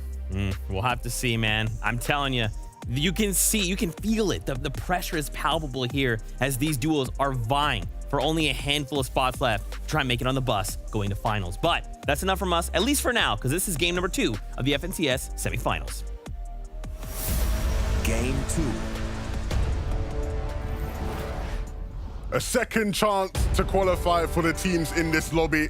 And they're running out of chances very, very soon. A brilliant start to the day, though. Game 1 was exhilarating. Game 2, gonna keep matching that level. A second chance today, but for a lot of these duos, this is the 3rd day. They've had many opportunities to qualify, and being the last one, I'm sure that the nerves, the stress for a lot of these players is at an all-time high. But if I know anything about Fortnite competitive, is if you're a top of the top competitor, like all these players in the European region, they're able to handle it. Yeah, you can't afford to allow yourself to get stressed out, get nervous, right? This is what you've been competing for. This is where all your hard work comes into fruition. If you are nervous at this stage, you gotta just get that out of your mind, right? You gotta maybe, I don't know, start jogging on the spot for a couple of seconds, you know, get your blood pumping, because it's time to hop onto the battle bus and get right into the game. The engine's pumping, the players are getting ready. Push-ups, sit-ups, getting that energy as they continue to fly through. Some players being contested, some being uncontested, no opposing duos at their drop spot. If you were one of the teams that maybe went down early off spawn, you need to try and rectify that in this game. Having 2 back-to-back games where you do go down early is just crushing for the morale. And so this is your opportunity to get the vibes back up. I'm sure we'll see plenty of that over at the Rave Cave. We saw so much action taking place here in game 1. And are we gonna see a repeat? First time round, Pickle won the fight off spawn. But this time round, having to push his way on in with Meld, and they pick up Splash, and things are looking a bit better, but for how much longer? Needs to hold on as Older is pushing his way on in. One more to go for Pickle and his duo, but both of them are incredibly tagged, but they do come out on top. Unfortunately, though, Pickle has gone down, leaving Meldgard alone to disengage here, run away, and come back later. Remember, AD and Hardfind were dropping here at the Rave Cave, but they've already qualified, so that opens up a little more loot for the other players. That's the difficult part about Rave Cave off spawn with that many teams. You might think, oh, we've won our fight, looking good. Instantly, another team rolls through. So we'll see what Meld can do about Pickle. For Jackson and Vico, though, a brilliant start to the day. Of course, not the victory they would have wanted, but still a very deep run and showing off that when they are at Tilted Towers and they do get to land at this POI, they can be a force to be reckoned with. You can really show the dominance from these two players against their opponents. Every time we've switched to them in game 1, they already had one elimination, and now game 2, they're following their path, another elimination on the board, and it's almost like their opponent's hiding in the Tilted Towers, just waiting to be found. As we look back over to Teak, PKR, looks like they're contested as well. TK and Peak, they've had quite the ride so far in the heats, the semi-finals. It's not been the smoothest at all. And will that change today? Look, it remains to be seen. I think many people will hope that they can, of course, Teak, someone who literally has won an FNCS in the past, right? He's no stranger to winning competitions by any means, but it just hasn't been that sort of a story for him in this season. Vanyak, Karmi here. Synapse Station. Farming up. Seems like they're looking around, kind of investigating their surroundings, deciding what could be the correct thing to do here. Can they find some tags? Their opponents are ramped up, built up, have the elevation on them. Know they kind of have eyes on them, being watched from afar. But even if you're being watched and there's not a lot of places that you want to go, you can still make use of your time. You can be efficient. You can farm up. You can loot up all the last ammo boxes, every chest close by, and make sure you're prepared to leave when you need to. Chawa and Chari, definitely a team that had a strong start. We saw Pachawa hitting some crazy shots last game. And maybe they'll be able to do the same this time around. But they do have to get there to the later stages of the game. But again, with all the practice they've had the chance to play in this lobby quite a few times, and it's a lobby with a bit of a different complexion, right, with all the new teams in it. But still, there should be that understanding there. Rabab here, alongside Walks, center of the map, Loot Lake. Farming their metal is the hardest material in the match, or in the game, sorry. The one that's most difficult to break and also most difficult to find throughout the map. So you really want to be full on those hard materials before you start to rotate. But for PKR and Teak, it looks like they were so relaxed just a moment ago. Now, up in the skies, taking shots, hitting them as Grapple Enjoyer is down below. PKR and Teak in this fight need to be careful because there are eyes on it from afar. Grapple Enjoyer and Typo just waiting on out, and if they're patient enough, maybe they'll find an opportunity there. Grapple Enjoyer almost had it, but opted to look for the builds up instead. He wanted control of the high, and he's not found it, but what he has found is a player down in his box and a player that he and Typo will be ready to take out. PKR falls. And so now it's up to Teak, who's now opted to build up as well. But it is not looking good at all for Teak. With down on HP and two players who have the man advantage, they might actually even look to chop him out if he's not careful. He has to be aware here. Playing as a solo, your opponents are going to be even hungrier for that elimination. As Typo now is close by, but shots, they come from afar. Levin said it, eyes are on this engagement all over the map. There's duos looking, trying to find what they can get, but Grapple Enjoyer is going to enjoy getting that elimination onto Teak. And now they have to continue down as the shots keep coming in. The possibility of a third party does as well. You can see the duos, they want a piece of that pie. And a piece of that pie they will find if they are patient enough. Lazen, we saw him hungry for a third-party opportunity last game over towards Sleepy. It didn't quite come through the way he would have wanted it to. And so seeing this opportunity here against Typo and Grapple Enjoyer, I'm sure they would be very, very happy to take it. These are the kind of fights and opportunities teams are looking for now with some of the new Surge changes, right? Can you find a team that's already in an engagement that you can third-party more so than you would have wanted to in previous versions of the game? And it's not just for that elimination. If you have that chance to go for a third party, it could give you that damage you need as Vanyak here. needs to do more than just damage as his duo partner's gone down. He hits the shot, and the third party's going to secure the elimination as he was unable to get it. But we'll see what happened at the start of this engagement, how his duo partner went down. Seems like a sneaky play came in from the back. Oh my goodness, he gets in. Look, I said it last game, Vanyak can hit hard. Showing it there. Unfortunately, he didn't get the siphon that he would have wanted to. But Vanyak, if he can get his teammate back in things, they're going to be a threat. Patrawa Chari up on this hill, one of the best hills in the game for Surge, especially with the nature of the zone. Shifty, a very, very good POI and a good hill to sit on if you want to deal damage. The reason being, look how much you can see from this position, right? That's just so many angles, so much line of sight on players who will be in this general area. And as long as you got the right aim, you can do a bit of damage. Physics and his duo partner are going to want some of that damage as they are close to some opponents, but they're not as highly elevated as them. You can see there's a few duos by the shifty shafts there. You have Sadie close by below. And you have duos like Karma enjoying the show as they continue to look for those tags and the duos that might be rotating in a little late without as much loot, as now they decide zone's closing, we're not in it. Let's use this environmental mobility to rotate. Yeah, this is going to be a nice area of the zone to get in. There will be materials for them to farm as they move on in. And that's something that they desperately need. We saw Yakpo go down, unfortunately, as a solo, scuffed in the back of the zone last game. And so hopefully this time around, he'll have Karma with him. Vortex actually going down here, which isn't really good whatsoever. Hi, Chris. No stranger to solo situations, but would much rather have Vortex with him. But can he avenge his fallen soldier? DV running away. You can run, you can't hide though. Better will fall. Ooh. I pre-fired it, but I knew it was coming. I had that much belief in High Chris's name. You know what I mean?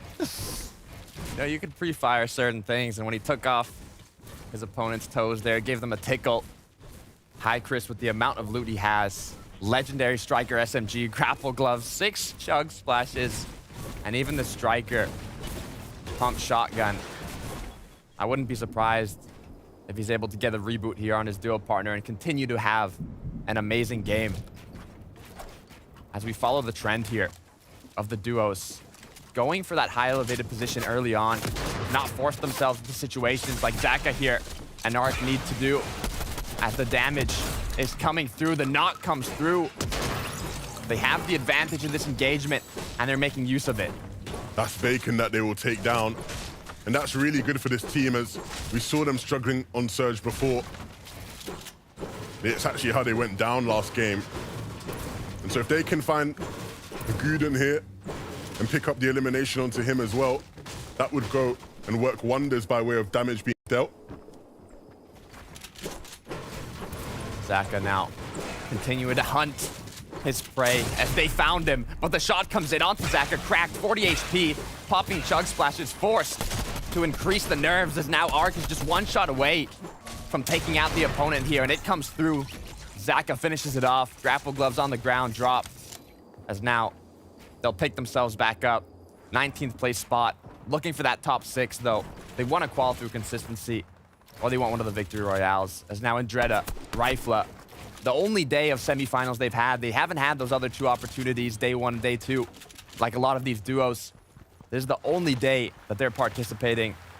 But knowing their history in Fortnite competitive, I would not be surprised if this duo is able to secure a match. Rifle and Andretta. A team with plenty of people watching.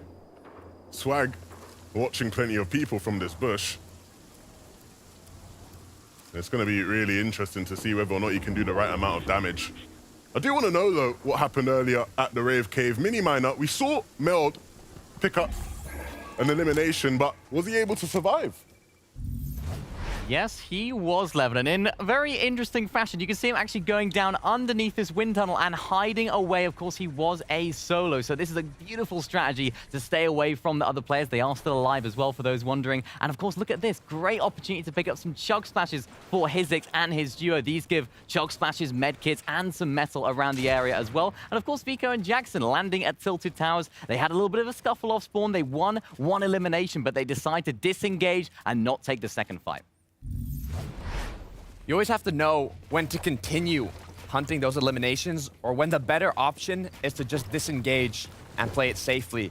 In that example, when you already have the elimination, you already have the dominance of your POI, your drop spot, you can continue looting, farming, and prep yourself for the later sections of the match instead of just hunting down and wasting time for that one little elimination.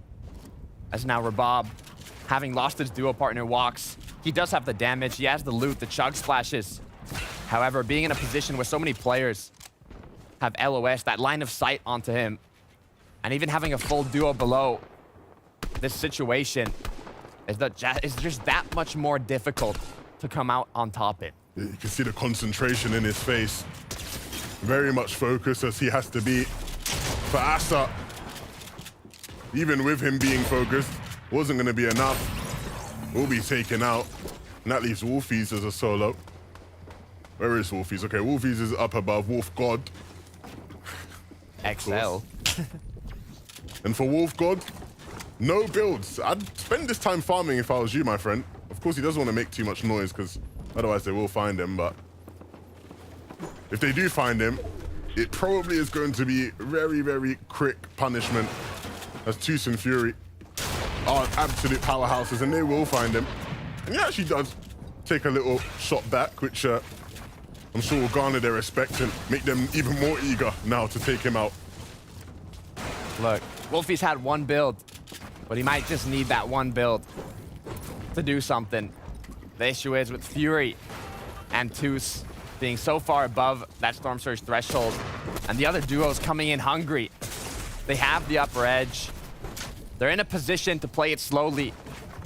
But for players like Stompy and June, 169 below, they can't play it slowly, going straight into the box as he goes down. June now forced alone, does the same thing, but going one by one and not together. It's a difficult way to win that engagement. Sadie Rickley down below on Surge as well.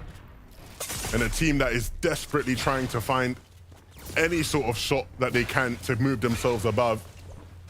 They do have the shields to sit here for a moment, but if Pachawa and Chari realize the situation, they might look to capitalize. They are rating with the shotguns out, and Pachawa maybe even realizing that he can find an angle. He has the edit and a nicely timed shot there onto Sadie, and that will put the pressure on that duo even more so now. And so the hunt begins. They look to move in, the pre-edit comes through, and then eventually even more shots will be fired.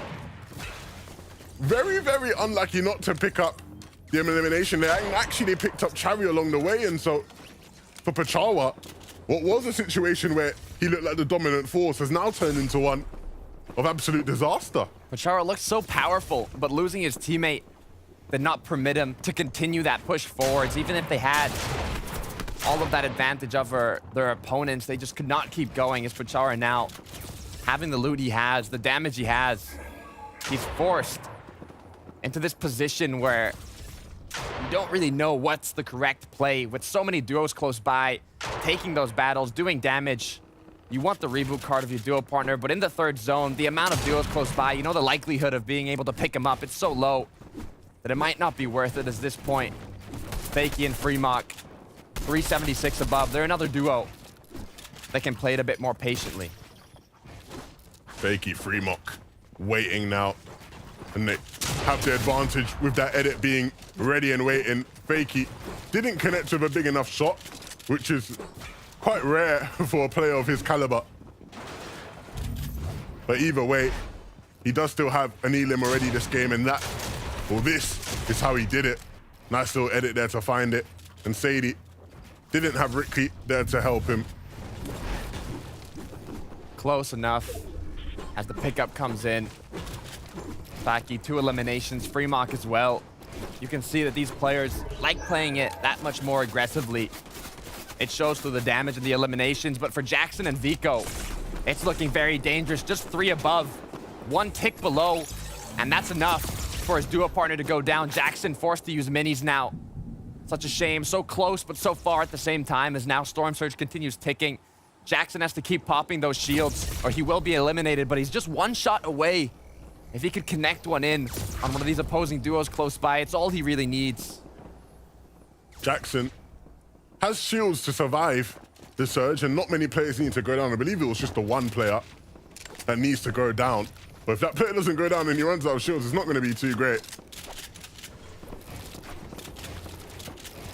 Banyak and Karma very close to this 4th zone, as they don't have to do much of a rotate to get in. You see, they're playing it a little safe here.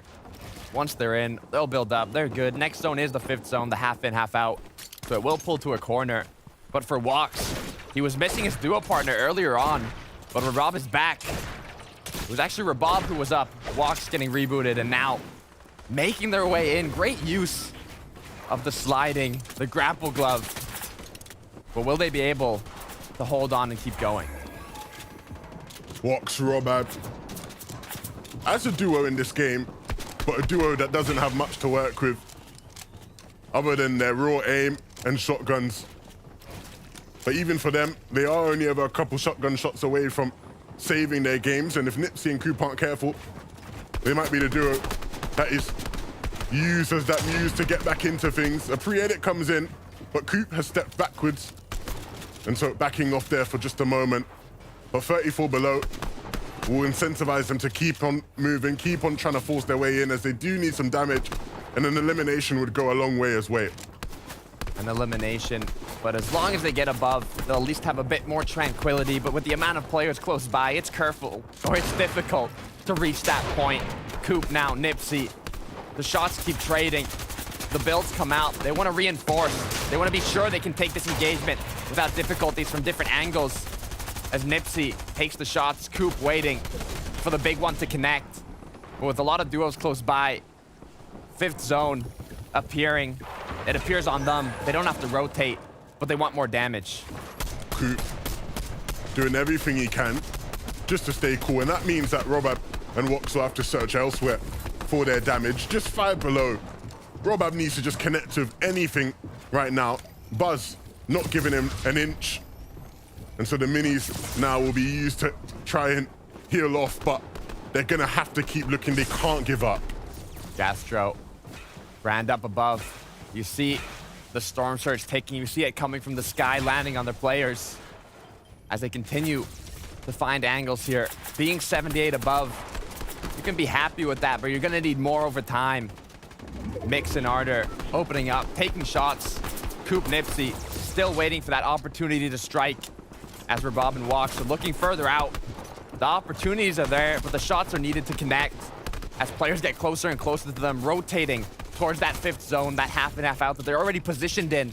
But for Perchawa, with his duo partner being down, 52 above, no spare shields to work with, and only 16 shield, it is crucial that he gets one of these eliminations soon. Perchawa's in dire straits. Look at what he has to work with. He doesn't have a teammate, doesn't have many builds, and just running across builds that aren't his. He's trying to scrap, he's trying to save, and that's going to cost him. Doesn't even have shields now to recoup the HP that he's lost, and is actually now being pressured and taken out of the game completely. And Dretta and Rifler are ready and waiting. These are the situations that are being forced by teams that are doing decent. We saw how well they were in game 1, but game 2 just aren't able to put in a performance quite like it. For Fremok though, they already have 5 eliminations this game, but in terms of materials, they haven't, reaped the benefits of that. They are still quite down in that regard. But if it's enough to get them into the first moving zone, they can start to set up and look for refreshes there. The eliminations, they're good, but they're lasting a long time. They're causing them to run low, but with 100 builds, Fakey Fremok, they're more than ready for this late game. First moving zone, 6th zone, it pulls north. As these players, you hear the grapple gloves come in, you want them to get ahead as quickly as possible, and for the players that don't have that mobility or that positioning, they're gonna have to make their way through the back, recycling tarps, going slowly, trying to stay hidden and conserve as many materials as possible as now Fakey Fremont begin to rotate, sprinting, conserving materials. High ground, Zohan, Splash, they're above, but for how long? They're not connected by much, and so if they're not careful, things could get really messy for them, especially with how high up they are. But as long as they continue to pressure these teams who are moving in, then maybe they stand a chance at holding it. The grapple gloves as well will allow them to get to the front of the zone when needed. For Nipsey and Coop, they have to move in, they have to run through builds, old builds, and use the wood that they have left. This isn't the kind of situation you want to find yourself in. And already we're seeing now a battle on height. It's Diox who's looking up for it. Splash and Zohan still trying to hold on, but he was very, very lucky to still be able to be on height, holding on. The grapple gloves will stop. And so now dropping down, trying to find some room to breathe as he's getting pressured by Diox and Booback. Diox not wanting to give this up, contesting the high ground more and more, as now it looks like he might have just claimed it. Zohan has been pushed below. Coop, 102 below. One more tick away from Storm Surge. He will go down. He pops the mini. It saves him, but for how much longer? As Fakey, Fremont, 5 eliminations on the board for this duo, but they want the placement now. They want the victory royale. They want to go to the finals. Fakey and Fremont in that kind of a situation are a very scary team to face up against. For Gastro though, he's not focusing on facing up against anyone. He's just focused on staying alive. And maybe, just maybe, if he can drop down, no, will be taken out of the game. Rifler and Jer, they keep on moving though. This is classic and Jer leading the way at the front of the top, doing what he does best. Veterans in the Fortnite space showing what they're made of. Issue, 10 builds, not a lot to work with. They need a refresh. They need that siphon as Hizix and his duo partner continue. They need the same. 5 builds. Diox, Booback still have the high ground, still have the advantage up above. Splash, second height, Dandy or Sky, 3 eliminations. They have mats, they have builds, but they want that placement. With how scuffed everybody else in the lobby seems to be, I don't think anybody's going to be looking for high ground. It's just all going to be about the battles down here below. And Fremont seems to be winning one. The refresh comes in. The siphon HP is going to be crucial, but they need to keep on moving. They can't get stuck in this moment. Hizix is trying to stay in the game, and as he's moving on throughout the zone, the last couple of builds he has left will be put to good use. Dandier, 30 builds to work with, has more than enough materials, says this could be a chance, this could be my opportunity. Looking above, deciding it's high ground to play. He builds up. Dandier up above, gets the builds, gets the height. It's still being contested though as Fork down below. Dandier goes down. Boobok and Diox, can they do it? They do! Both eliminations for this team. They are holding on to height. What a shot from Booback to keep his team in the running. Fletcher and Combeck though, they're looking strong. We've seen them in these kind of positions before, and so now trying to replicate previous performances. Fremont will fall to 2-1 and Kai, who are back in another situation where they are so close to qualifying. Will they mess up though? Will they slip up? Will they trip?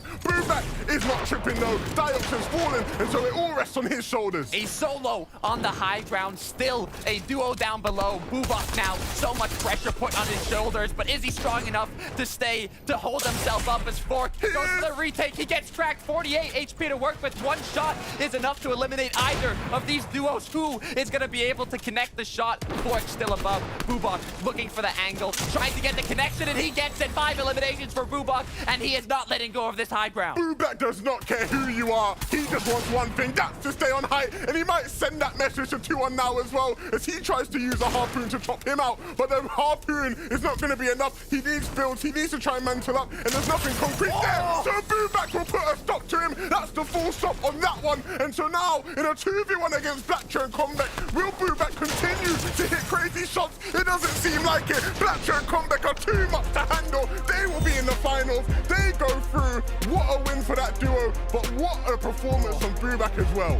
Booback as a solo, taking out opponent after opponent after opponent, maintaining the high ground, but ultimately we are in duos 11. It's about synergy, it's about playing with your partner, and that is exactly what Blotcha and Combeck did. The 2 versus 1 to finish it off and get their ticket to the finals. This is a duo that maybe doesn't quite get the plaudits that they deserve. 2 players who aren't unfamiliar completely with these type of lobbies, but very much have yet to make their mark. But this is a perfect way to do it. We now get to see them at the highest level there is in Fortnite, the EU FNCS final, and what a way to get their way there. It's been a really nice weekend from them, but honestly, to close it out like that is clean. I mean, it warms my heart from seeing them being 1 placement off the qual yesterday, day 2 of semis, to now coming into day 3 heated, on fire, main maintaining that momentum and qualifying. I mean, you love to see it. But what I also love to see is when the Zeke and the analysts break it down. Let's see what you got. Thank you guys so much. Taco, you're 2 for 2 on predictions. Beautiful. This is the third day. What do you mean clinical. 2 for 2? Yeah, I mean, All right, 2 of 3. Listen, we got we just gotta get rid of the wins where we can get. Listen, yesterday is the only one that counts. Oh, well, I got it. So day we're one, fine. day one doesn't count. Okay. It's fine, it's fine. There you go. Well, another great game, and once again, congratulations to Taco's prediction. This is why she chose them. She believed in this duo. But we'll talk about them in just a moment, because first I kind of want to shed some light on some of the other duos, some other things happening. Because remember, we're still looking for the top 6 at the end of the competition. Free Mock looking real spicy after these first few games. 100%. And I'm really impressed because yesterday they were having a real bad time off spawn. I think over on the leaderboards, they were 50th, aka like completely last, maybe 49th. I can't remember the exact position because they were having a ton of trouble off spawn against Vortex. But Vortex has moved off of the drop spot, which is Reality Falls. So now they're kind of got like free reign to do whatever they want. And obviously, you saw right there, 6 eliminations total into the moving zones. I think that was a 6th place finish total as well. 6 and 6, we'll see. So that's big points to get up in the leaderboards. Massive points for sure. And not only that, but touching back on what you were mentioning with their slightly more uncontested spawns, I think importantly, this team is just like, they're doing a good job at maintaining their surge management. They're also just making sure to be aware of where they are positioning themselves, because I don't think that they're really putting themselves out as far into the open as before. Definitely. And what's interesting is that they're a kind of southwest team usually. And, well, that's where they're landing now, not usually. And that's a fully north zone, 2 games in a row. And they've been managing to counteract what was some pretty bad zone RNG, as we kind of broke down after the last A little bit game. of a hustle. Exactly. But they're one of the teams, if you get to hustle them at the edge of zone, they're going to swing right at you. That's right. Let's take a look at the leaderboard. So once again, if your duo finds Victory Royale, going right to finals. Everyone else playing for that top 6. Right now, it's still very, very close, all things considered. But after that game, look at Free Mock, man. Up 12 places. 12 places. That's a big game from him. Of course, solo clutch in second, which throws you up big. You know, I'm looking at Hizix, and you know what? Between this, I'm not going to lie. I'm going to properly figure out how to pronounce his duo mate's name. I'm just going to call him K right now between matches, because they deserve praise for moving up 5 slots on the leaderboard up to 61st. Of course, a relatively unknown duo to us. You know, I'm looking at like Vanyak had a big game in game 1. Same with, you know, I see a lot of basically 3rd down to 4th have started to drop down a little bit there. And that's what happens after game 2, right? As game 3 will come, you'll see some of the other teams who are a little bit less consistent start to drop down as well. And again, don't have to worry about Comeback and Blacha, because that's why I'm going to go with the Carvino. It strikes me as a sounds Carvino. nice. Yeah, I like a little bit of flair, just like they showed us in that last round. But again, Comeback, Blacha, they're going to go ahead and secure that 2nd Victory Royale. Got to be feeling nice right now, too, because keep in mind, the storyline for these two was back in Chapter 3, Season 1. They fell short, couldn't qualify even after Day 3 of semis, but here today, they did not look to repeat themselves. History, I think, has just been rewritten. And importantly as well, as they almost didn't qualify yesterday. They were 4 points off the qualification as soon as the day ended, with a great solo clutch from Comeback. So, of course, managing to stay up together, both in this as a duo, alive till the end, was the difference maker that obviously made them qualify. So they've been kind of names that have been hanging around this entire FNCS. So to see them go through, like, that's a well-deserved one, even for names that I think a lot of people wouldn't recognize yet. No, and that's the thing, though, is that you can just tell that there is so much motivation for them to try and just power through. And a duo, I'm actually, it's kind of weird not to see them in the top 10, but I was excited to see them in that end game, was Rifla and Andretta. Like, the moment I saw Andretta's name, I was like, Andretta, let's go. But they're not on top 10, and it's still okay, right? 4 more games, but they still have quite a bit of work to do. Yeah. I think this is a duo that if you look at just the names and you are familiar with Fortnite competitive in the EU scene, you're like, these guys are made it to semis day 3 and they're not particularly placing that well. But they're a team, quite frankly, who has not been on the grind at all this season. And I think Rifle as well with last season. So I think the results are starting to show. I haven't seen exactly what they've done over the last couple of weeks. However, it seems like obviously with a bit of a good game here, it seems to be coming out strong. And with the caliber of player that both of them are, like, I would expect these guys to just 100% be in finals and not in this position. You don't get into the set lobbies without being able to make those quick adaptations, and I think that this is a duo that certainly has enough experience to make that possible, but only time will tell. Only 2 rounds in, and we're about to hit the halfway point. I feel like a lot of the teams have been making these adaptations, right? They're starting to understand, like, we only have like a couple more games left. Wait, we need to do something. It needs to be drastic. It has to go and be now. Absolutely. And right, you know, when you see the teams right now who are kind of 5th, 6th, 7th on the bubble, you don't have to kind of Only worry need about one, them though. too much. They only need one to win, but of course they have to have 4 if they want to stay in the top 6. They've got to stay consistent all the way through. That's right, guys. Thank you so much for the breakdown. You know what time it is. We're getting ready to jump back on that battle bus. It's game number 3, the semifinals. Game 3. I know exactly what time it is. The game number 3. The players now feeling warmed up, blood pumping, pressure is on. Levin, we're just getting started. It's getting intense. It's getting hot in the kitchen. But if you can't handle it, get out, right? This is the FNCS semi-finals, the 3rd day at that as well. The last chance for a lot of these players to make it through. And a chance that we've already seen some teams take to very, very well. We've seen some intense clutches, some big shots be hit, and I expect to see more of that.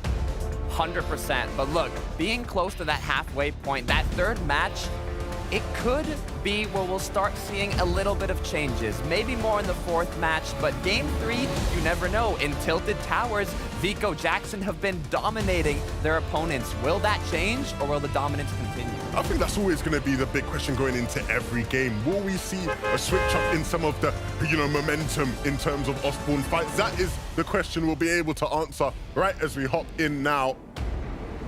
Who will come out on top? Osborne.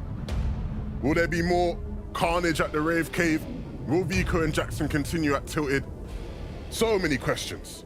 So many questions, but I want answers, Levin. I want to see how they unfold as the players dropping bus south to north. We look on the southern side, desert, it's hot, it's humid, but these players, they'll have to show what they can do, what they're made of. Curb wings, 33rd place, they want that victory royale, but it's gonna be difficult if they start off like this. Yeah, a bunch of teams here at Synapse Station. Of course, we saw literally 2 teams qualify via this POI yesterday. Jones Yandy and then Kiduo and Yusri both played incredibly well landing at this spot. And so no surprise to me that other teams are looking at it with eager eyes.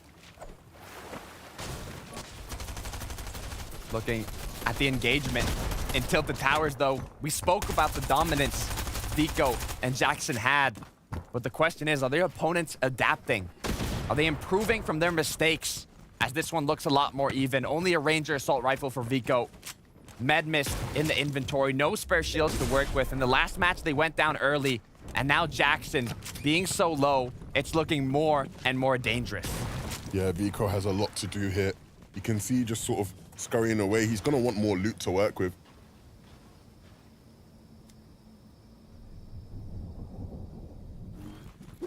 As Darm is now feeling a bit more confident here. Only 2 points on the board, but he's hungry for more.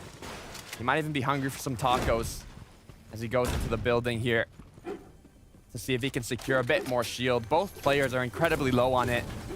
And this could be a position where both duos have done their damage. It's not enough damage, but now they decided, let's begin looting. Let's continue on. We do not want to take an engagement when we're this low, but that shield keg is going to be huge. Yeah, the shield keg will allow him to get up. Of course, he has some bandages as well. For Asa and Wolfgod, not the brightest of starts to the day. And of course, last game we saw some of the struggles they had. We watched Asa go down here, and then Wolfgod went down a bit later as well. And so can they redeem themselves? Can they come back? It's always a possibility. It feels weird not watching Michael and Astro here at the Bugle, but of course they've already gone through it. And so now it's time for one of the other Bugle teams to step into their place. But it looks like Asa and Wolfgod do have the upper hand, and they are on the hunt now to try and eliminate twos from this game. Shot comes in, not connecting. Asa now playing it even more as he does secure that elimination with Wolfgod. Both players now kind of bringing the hype levels higher from the first 2 matches where it didn't exactly go their way, but now having the Bugle for themselves with those eliminations, they'll be feeling better. As switching over to an edge of the map here, shots come in, cracks as well. But it's all about hitting those big shots, doing as much damage as you can.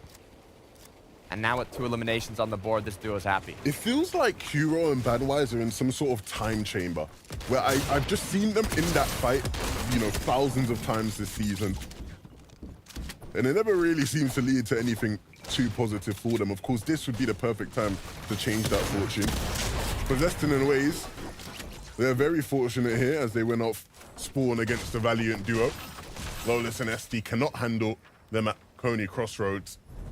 And so for Zestin and Waze, could this be a surprise game for them? A team that has played plenty of times in the semifinals today already. I mean, we've spoke about it, and it's what we love about semifinals. You can be doing incredibly. You can be in that top 6 and be in range to qualify through consistency, but you can already also be down below. You can lose your engagements off spawn, you can have some rough rotates, but almost halfway through the tournament, you get that match. You get the eliminations off spawn, you loot up, you prepare yourself for the late game, and you get the victory royale, and that will be enough to qualify you. As we switch back to Tilted Towers, both duos now feeling healthier than ever. Full shield, almost full HP. Shotguns, assault rifles, SMGs. The ground is leveled. The shots coming in. Connections, cracks. That's 3 for Vico. Looking to get 2. Vico, are you kidding me? Going straight in. Securing the finish. Back up to full HP. And now once again, this duo is showing their dominance. Vico just raid bossing his way through there. Some really nice shots being connected. And of course, earlier, we saw him missing a couple minimums. But now he's hitting them a lot harder and he's hitting more accurately. And that's exactly the kind of thing you expect from Vico. Such a hard worker. Someone that's been putting in so much time alongside Jackson already this season. And maybe, just maybe, if things can line up for them in the rest of these games, we'll see them show that off in the final. Vanyak, Kami, a team that with the way they've been playing today, certainly have a chance at the final as well. We see them currently running through the Greasy Grove. All these duos having that shot, that opportunity, being in the semis, but for Freemock, we saw the aggression from this duo, Fakey Freemock. An incredible amount of eliminations going into the late game, but with those eliminations comes danger. And that might be what they've gotten themselves into here. At the Reality Falls, they have multiple shield kegs, 1 on the ground, but Fakey still has 2 in the inventory.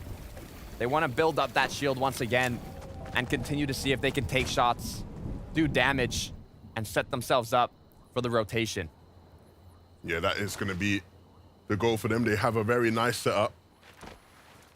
But nice setups don't always translate into good finishes, and nobody better than Mini Miner who knows about that. And so, Mini, what else is happening off spawn? Lots of stuff is happening off spawn. We see Oblider right now going in for the shotgun, getting the first elimination at the Rave Cave, of course, getting them off on that front foot, and of course, getting the second elimination at this side. This then enables them to have the freedom to get the vault. So look out for this team later on if they have good loot. And of course, Hizix, all the way at the north side of the map, they've pulled zone, so it allows them to have this extra time to farm as much metal as they possibly can. It's interesting, right? Because obviously we saw Older and Splash go down off spawn last game. And so now that they've had a chance to play things out, will they make use of that chance? How well will they perform in this game? I mean, all you need is one opportunity, Levin. One chance. And just like you said, this could be the one if they maximize it. Physics, though. Logjam, Lumberjam here. Up top. Continuing to look for shots here. Correct me, it was actually Logjam Lotus there, getting mixed up. One of the 2 dynamic POIs on the map, constantly having to adapt, knowing the changes, prepping for what could happen is Andretta and Rifla. 32 points on the board, continuing to do well in this early and mid game, but what they really need is a dominant end game. Rifla and Andretta are positioned well, one of the stronger hills here for getting damage, and with where the zone's pulling, there is going to be a lot of congestion along their side, and so they're positioned in a perfect spot to capitalize on that. That's the kind of damage that they'll need. Jackpo and Karma, not positioned in the zone per se, but on their way to finding a position, and on their way they might run into Teak and PKR here. They are going to be just in front of them. I don't know if Teak and PKR actually realize that there is a team behind them, so that could be something to watch out for. Pixie and Fork though. We saw Fork alive deep into last game. Couldn't match the energy of Booback though. And so, a second try, another attempt. And hopefully this time one that he'll have with Pixie. The shots come in. Pixie taking them from afar, not connecting, has to be careful. Using the bush to have cover, blocking that line of sight from their opponents, but they can still connect the shots if they hit them through the bush. As now they've decided to continue on moving. For Fakey and Freemock though, they are in second place. All they really want is to maintain this positioning on the leaderboard. A victory royale would be the cherry on top, but for now, they're doing a great job. They have the loot, shields, even armored walls. Missing a bit of HP there for Freemock, but it's something they can always get back through a Siphon elimination. Yeah, the problem with this team sometimes is that in the past, they've not been able to temper their aggression. Of course, a team that we know when playing on the front foot is going to be very, very hard to deal with. But it's all about understanding the rhythm of the game, understanding when are the right moments to flip that switch on. And if they can master that in this lobby, they will be well on their way to the FNCS final. First time for Freemock in a while as well. That would be certainly a great feeling. You know you'd love it, being able to compete again, the best of the best in the region. But even here in the semifinals, the level is incredibly high. All these players have put in so much work. 3 weeks of qualifiers, 2 days of semifinals for a lot of these duos. And now this is their last chance. The one last opportunity to make it to the finals. This is where you have to give it your all. For Boobox and Diox, it seemed like Booback gave it his all, but he's going to have to give even more because they are still in this game. And they're not even sitting that pretty on the leaderboard either for how well they seemed to play last time round. And so still a very, very long day on their hands. But up above on Surge, plenty of spare shields is a good place to be. They need to try and refarm their materials as they head towards the zone though. And also make sure they keep an eye on Skyzoo and Voxy in front of them. Loki and Clement, on the other hand, 92 below. They've put themselves into a good position, but being on the edge of the zone where it's closing, they stayed here for a little too long, forcing themselves to bring back up the shield. Could be due to difficulties on the rotate engagements, damage trying to be done. As Floki now with Clement are going to make use of that slipstream, and although they get further into the zone, they're using the slipstream, which is going to allow them to get back in without even taking too much damage. Floki and Clement haven't started the day well by their standards. The season hasn't gone well by their standards, but the season isn't well from over. There are still 3 more games, including this one, or excluding this one, I should say. And so still plenty of chance and opportunity. But Dandy and Sky, a team that has seemed to take the opportunity slightly better, are also a team that needs to be feared. Vanyak always has to be feared when he's in fights like this one. Couldn't connect with the edit on time, and so the player gets away, but Kami is still on the aggressive. And understandably, they're down below on Surge. They need the damage. And the damage comes in. Curb being cracked. Vanyak right behind him as well. 59 HP, forced to pop those mini shields as Karma now takes big hits, goes down on the ground, crawling. And now Vanyak is forced in the 1 versus 2. A shot that gets connected. Only 9 shield now. Curb is cracked. If he hits a big striker pump shot, it could be enough to force this engagement into a 1 versus 1. But he needs the angle. He needs to connect it. As now the shots, the edits are coming through, looking to box him up, but he's not ready for that. As now he drops down. Storm's ticking though. How much longer? Not long enough. He goes down. And now for this duo, Wings, Curb. Over 500 damage above. The zone has pulled fully northwest on the map. And the rotates, they're gonna have to come in quickly. Yeah, Wings and Curb, they don't care who's in front of them. They will deal the damage they need to deal. Nice couple of eliminations for that team. For Pixie and Fork though, their journey into the safe zone continues. Not gonna opt to use the boat. Maybe they will. Okay, yeah, it does seem like they will. That will be a faster means of transportation than just running in their feet or swimming. And while they do it, they are also taking shots at players also in the zone with them. Calvinio down below on Surge, trying to out-heal it, trying to find spots and shots onto people from this hill they're sitting on, and they will find something, but not enough to move them and move the needle above Surge. Corvinio, Hizix, they have the line of sight, the opportunities with all these players rotating in, but it's all about getting the connections, connecting your shots, hitting your opponents. As Hizix with the hammer assault rifle, duo partner with the burst assault. They need to do this quickly. Zone is already taking Storm Surge, draining their shield. No more shields for Hizix here. The clock is about to start ringing, as now, with a lot of damage to be done and not in a position to do it, it looks like this duo, they're gonna fall. As well. He's given up. He realizes that his fate is sealed. His teammate is gone. And actually, he will stay up. I believe the Surge has stopped ticking for the meantime, but look at what he has to work with. He might as well not even be in the lobby. With that level of HP, no shields or HP to get himself back up, 300 down below, 20 HP. It literally could not get worse from him. To be fair to him, he does have mats, but look, by the looks of it, those mats probably going to get donated to another team. There's he goes teams down. that have shield, have weapons, have ammunition, but not all teams have materials. So there is the bright side, as now we'll take a replay here for Shower Cherry, who had to be forced into an aggressive situation, but fortunately enough, they took that to their advantage, came out on top, got those eliminations, and now they keep going. Yeah, and Chari, barely stayed alive there. But Chara did well to close out the fight when he did, otherwise that could have got real bad for that team. And you're seeing here, just on the edge of the zone line, with so many players clustered around them, need to make sure they don't get squashed out as they move to rotate in. Yakpo, not looking too great, but with the med mist, he'll stay alive for the meantime. Girasto is trying to give him some issues. Will Yakpo be able to deal with him? It does seem that way. Giras was maybe a bit too big for his boots there.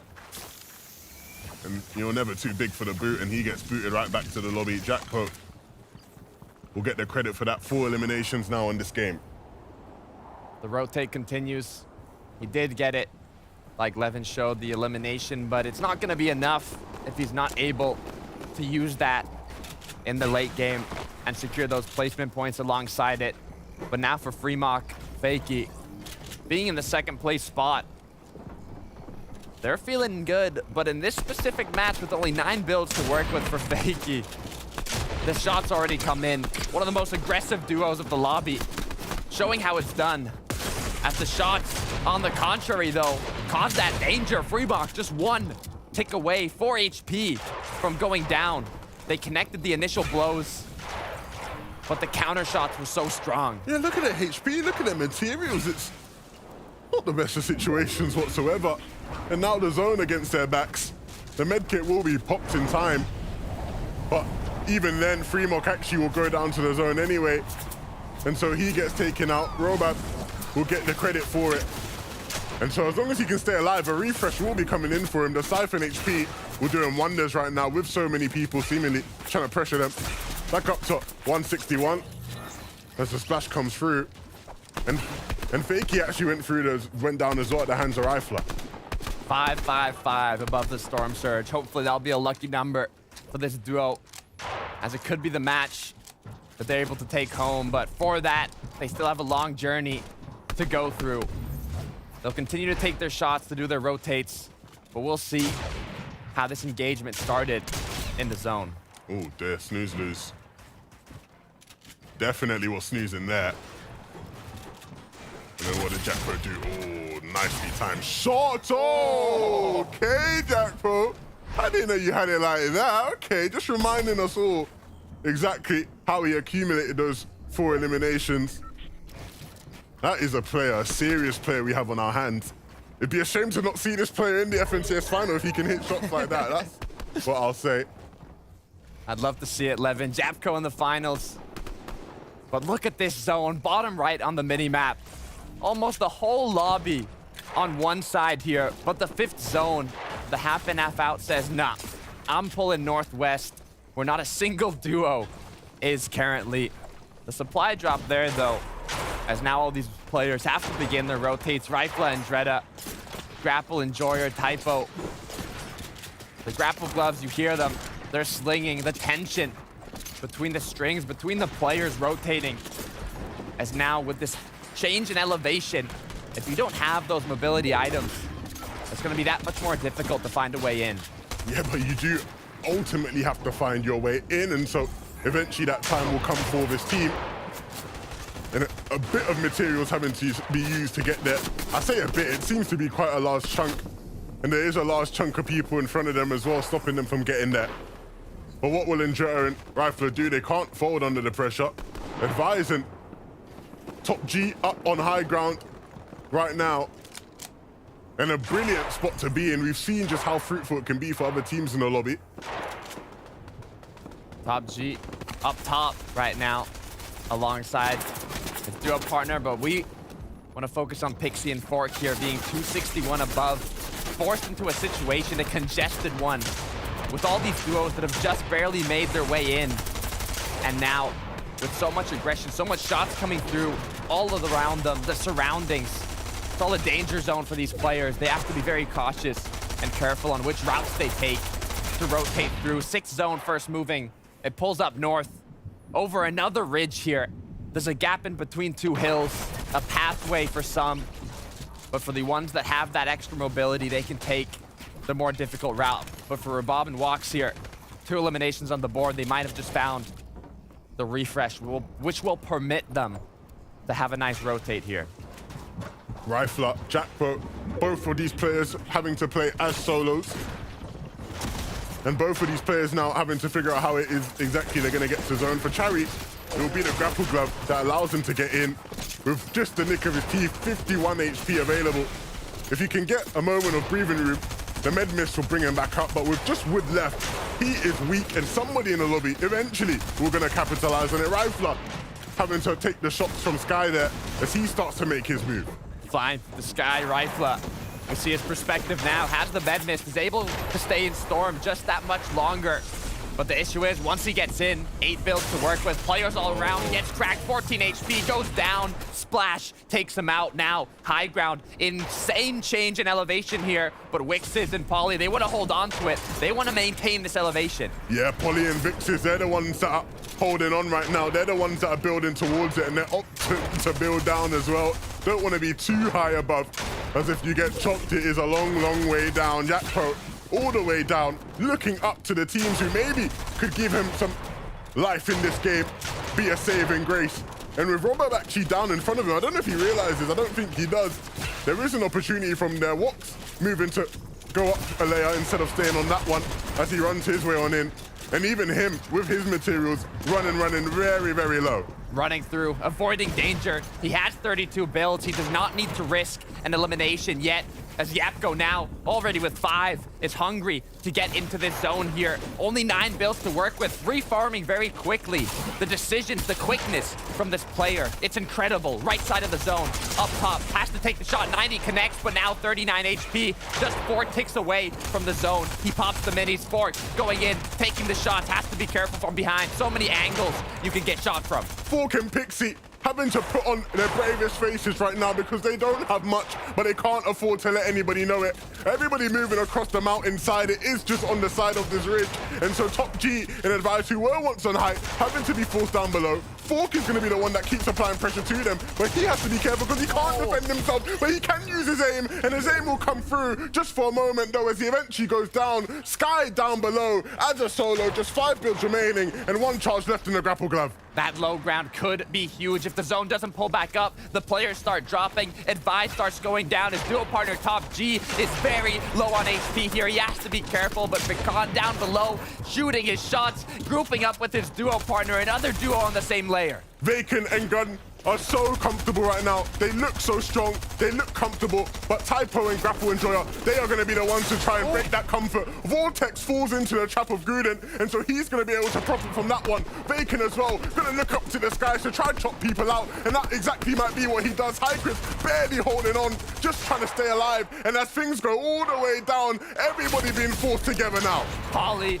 getting an elimination up top. His duo partner above is going to be forced to drop. But for Grapple and Joyer, Typo, the shots come in. They go down. Polly now Vixix. 2 players up. The 2 versus 2 high ground versus the lower ground here. But you have to be careful. There's a big drop. Vacant and Gruden, they realize the moment, and so they're looking to build up for it. Very, very low materials and having to hit big shots, but Polly will fall, and so Vix is now in a 1v2. What can he do? He misses the shot, and that might just cost him. He has to hit huge, and he can't do it. Vacant and Gruden will win the game. They're going to the FNCS finals. It is Vacant season. Gruden is on top. They have done it.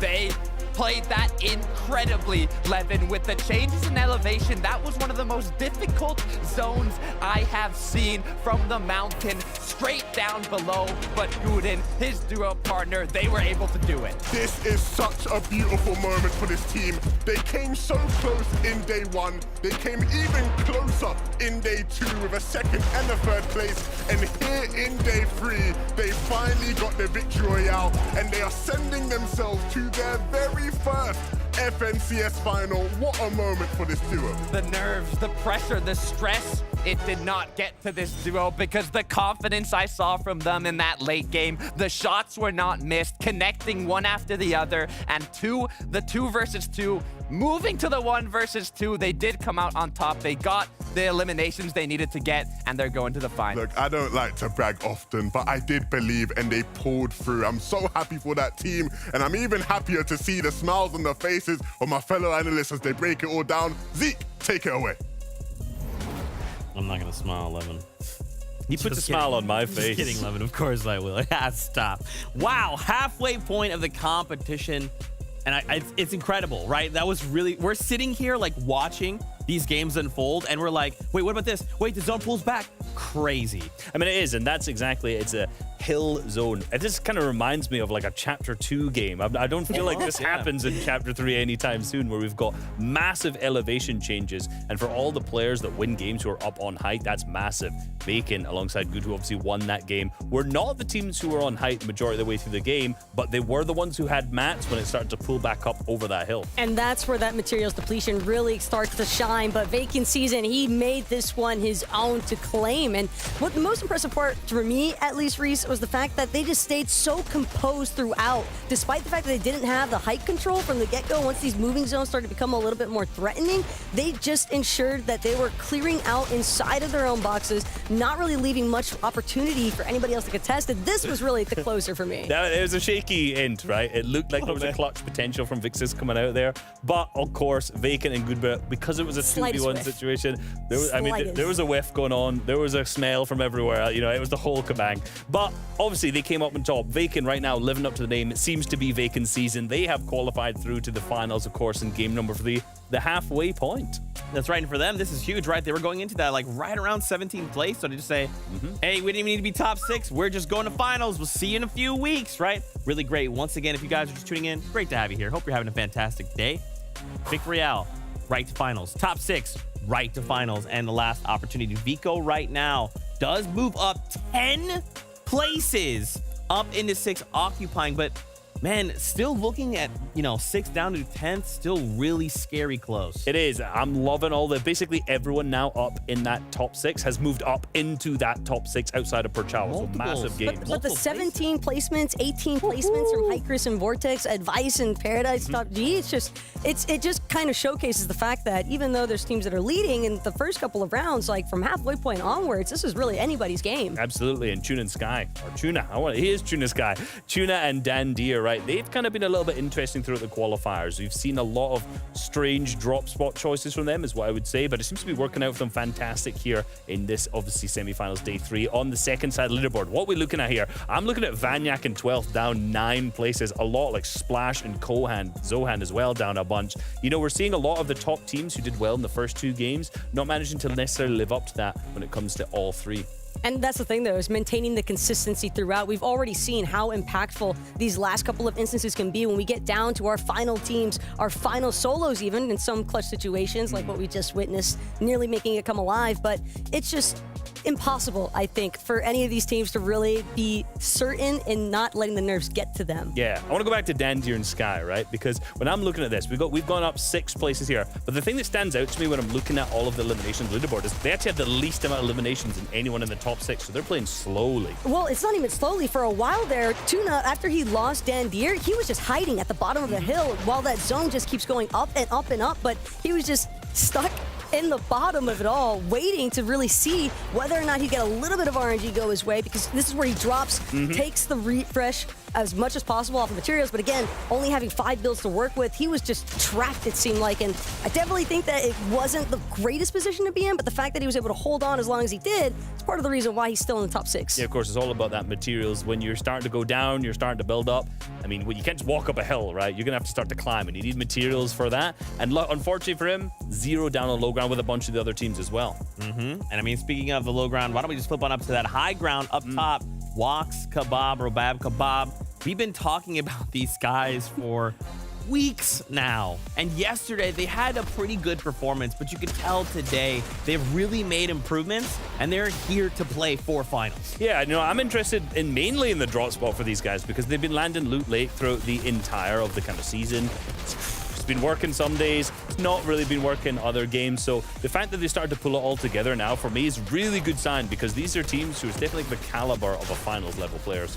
Every time we flip over to their point of view, we are constantly seeing them with decent amount of builds, decent amount of loot, and it's kind of surprising that they haven't actually closed out yet for a Victory Royale, but I mean, they're sitting in first currently, halfway point, never know what can happen next. I do think that, most importantly, Kebab has, or Rob Kebab, I think I need to specify. Kebabs. Between They the are the Kebab boys, kebabs. he's the Rob of the Kebabs. And I think that he's been the main fragger between the two of them. Absolutely. You guys are trying to eliminate me here on broadcast. All right, that's great. Halfway point, only a little bit longer here. 3 games, which means 3 Victory Royales still on the table. Top 6 also looking to hold on and pull off the unthinkable. But it is a time, once again, we're jumping back into the action. This is Game 4 of semifinals. Game 4.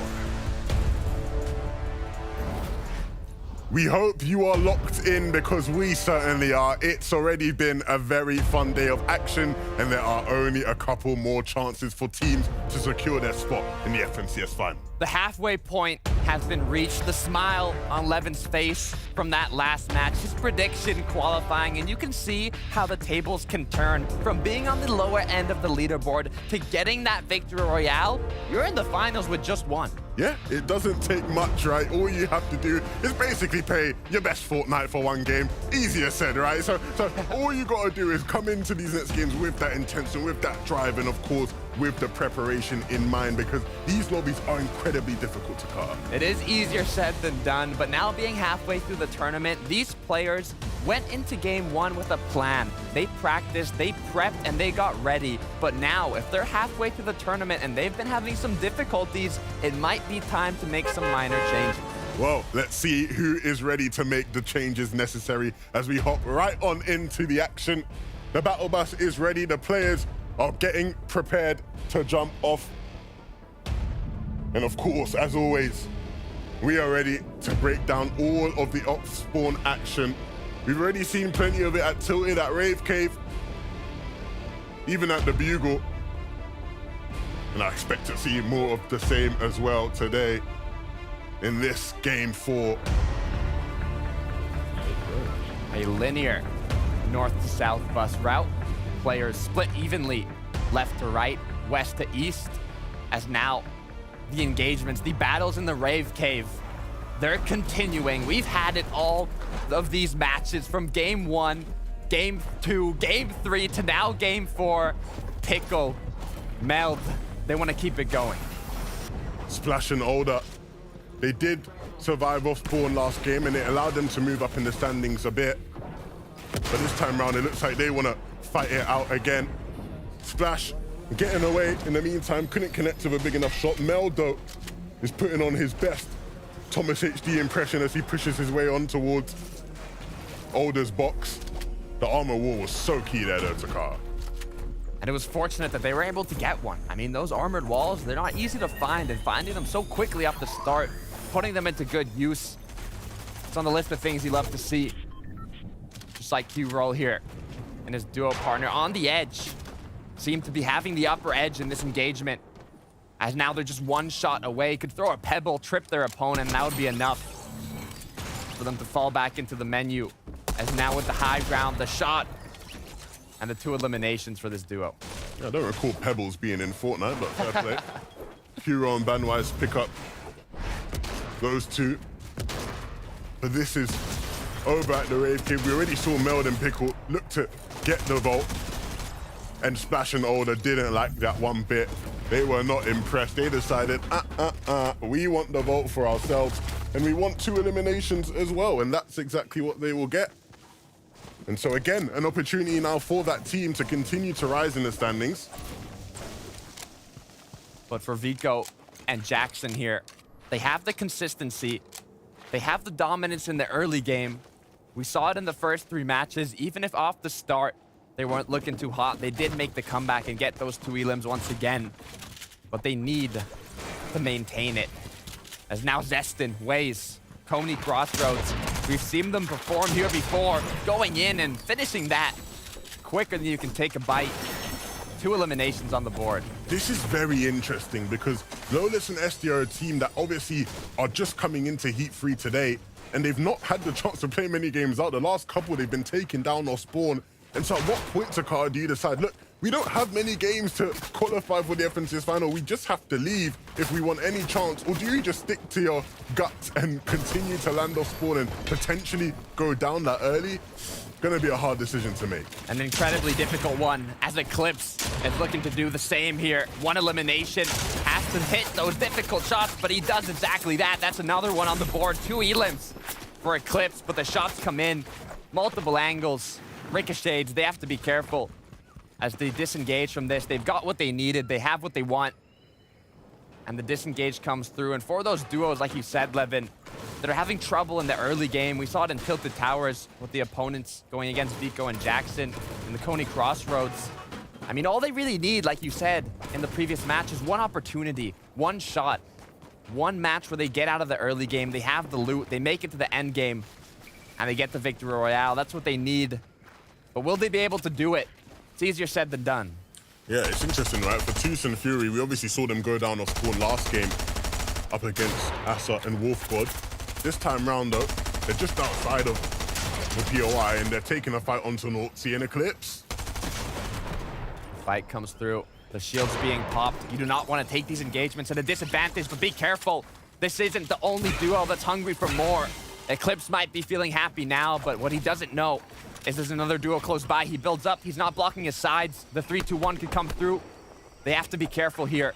It's all up to what their opponents are deciding as Fury gets pushed away. Meanwhile, the duo, they do hit the 3-2-1, and it's going to be enough to knock down Eclipse. You have to be aware of your surroundings. You have to be cautious, as now the advantage quickly goes over to Wolf God and Asa.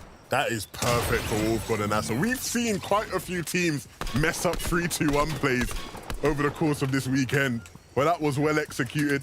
Both of them lining up the shots and connecting, and now looking to push through and take on the 2v1s, and that's exactly what they'll do. Fury will fall.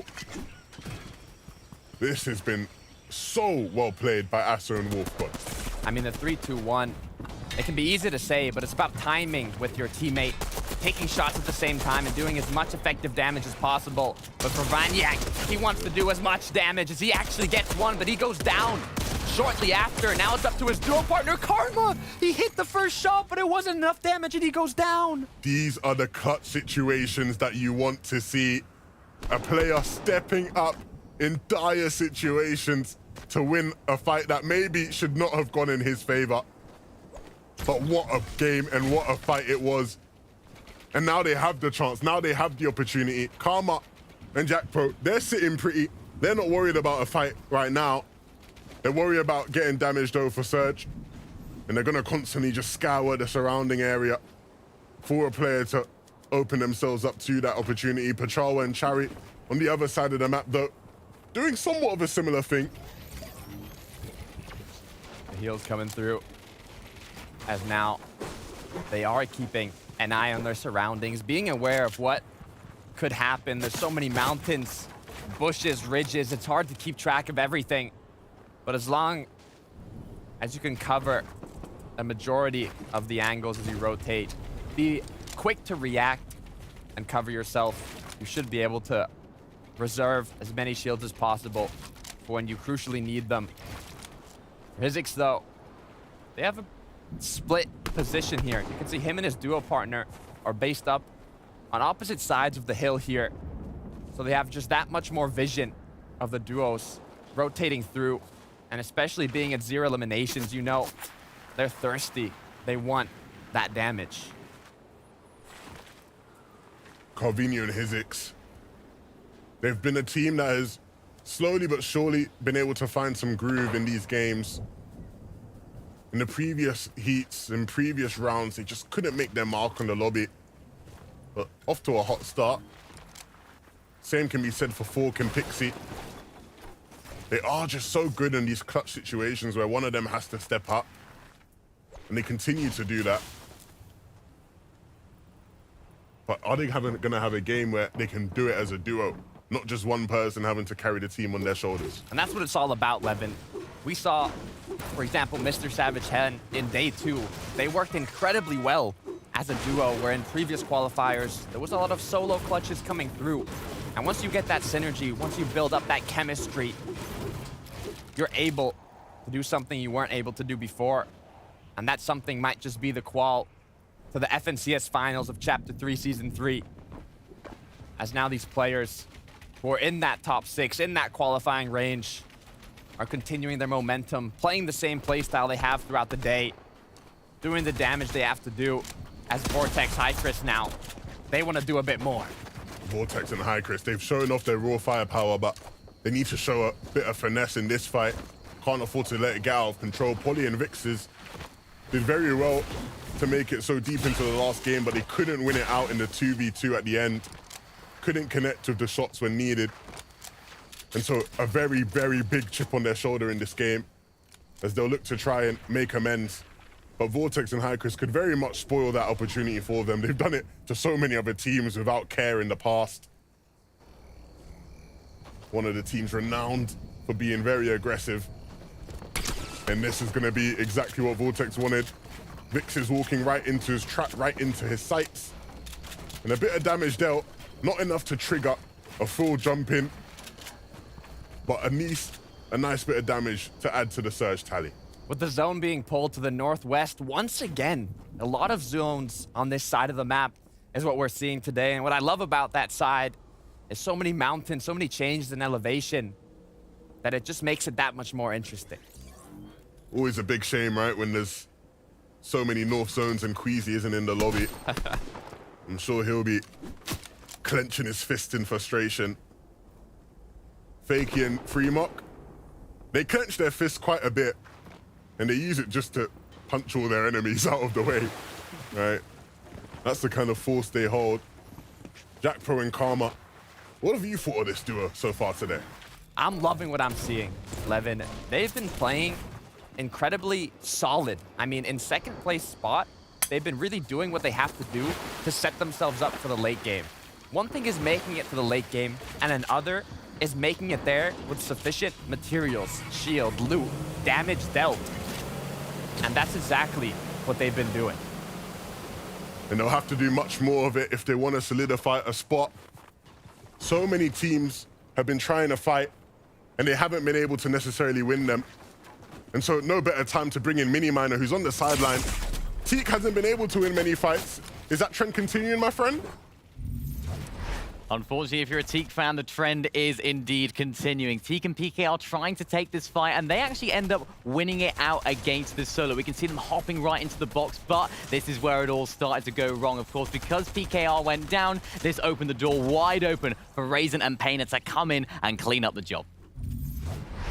You can see how scary those third parties can be, and how important it is to be aware and be ready for these situations. you have to look around. You have to be able to block off these possibilities as you're taking engagements. But it's so difficult.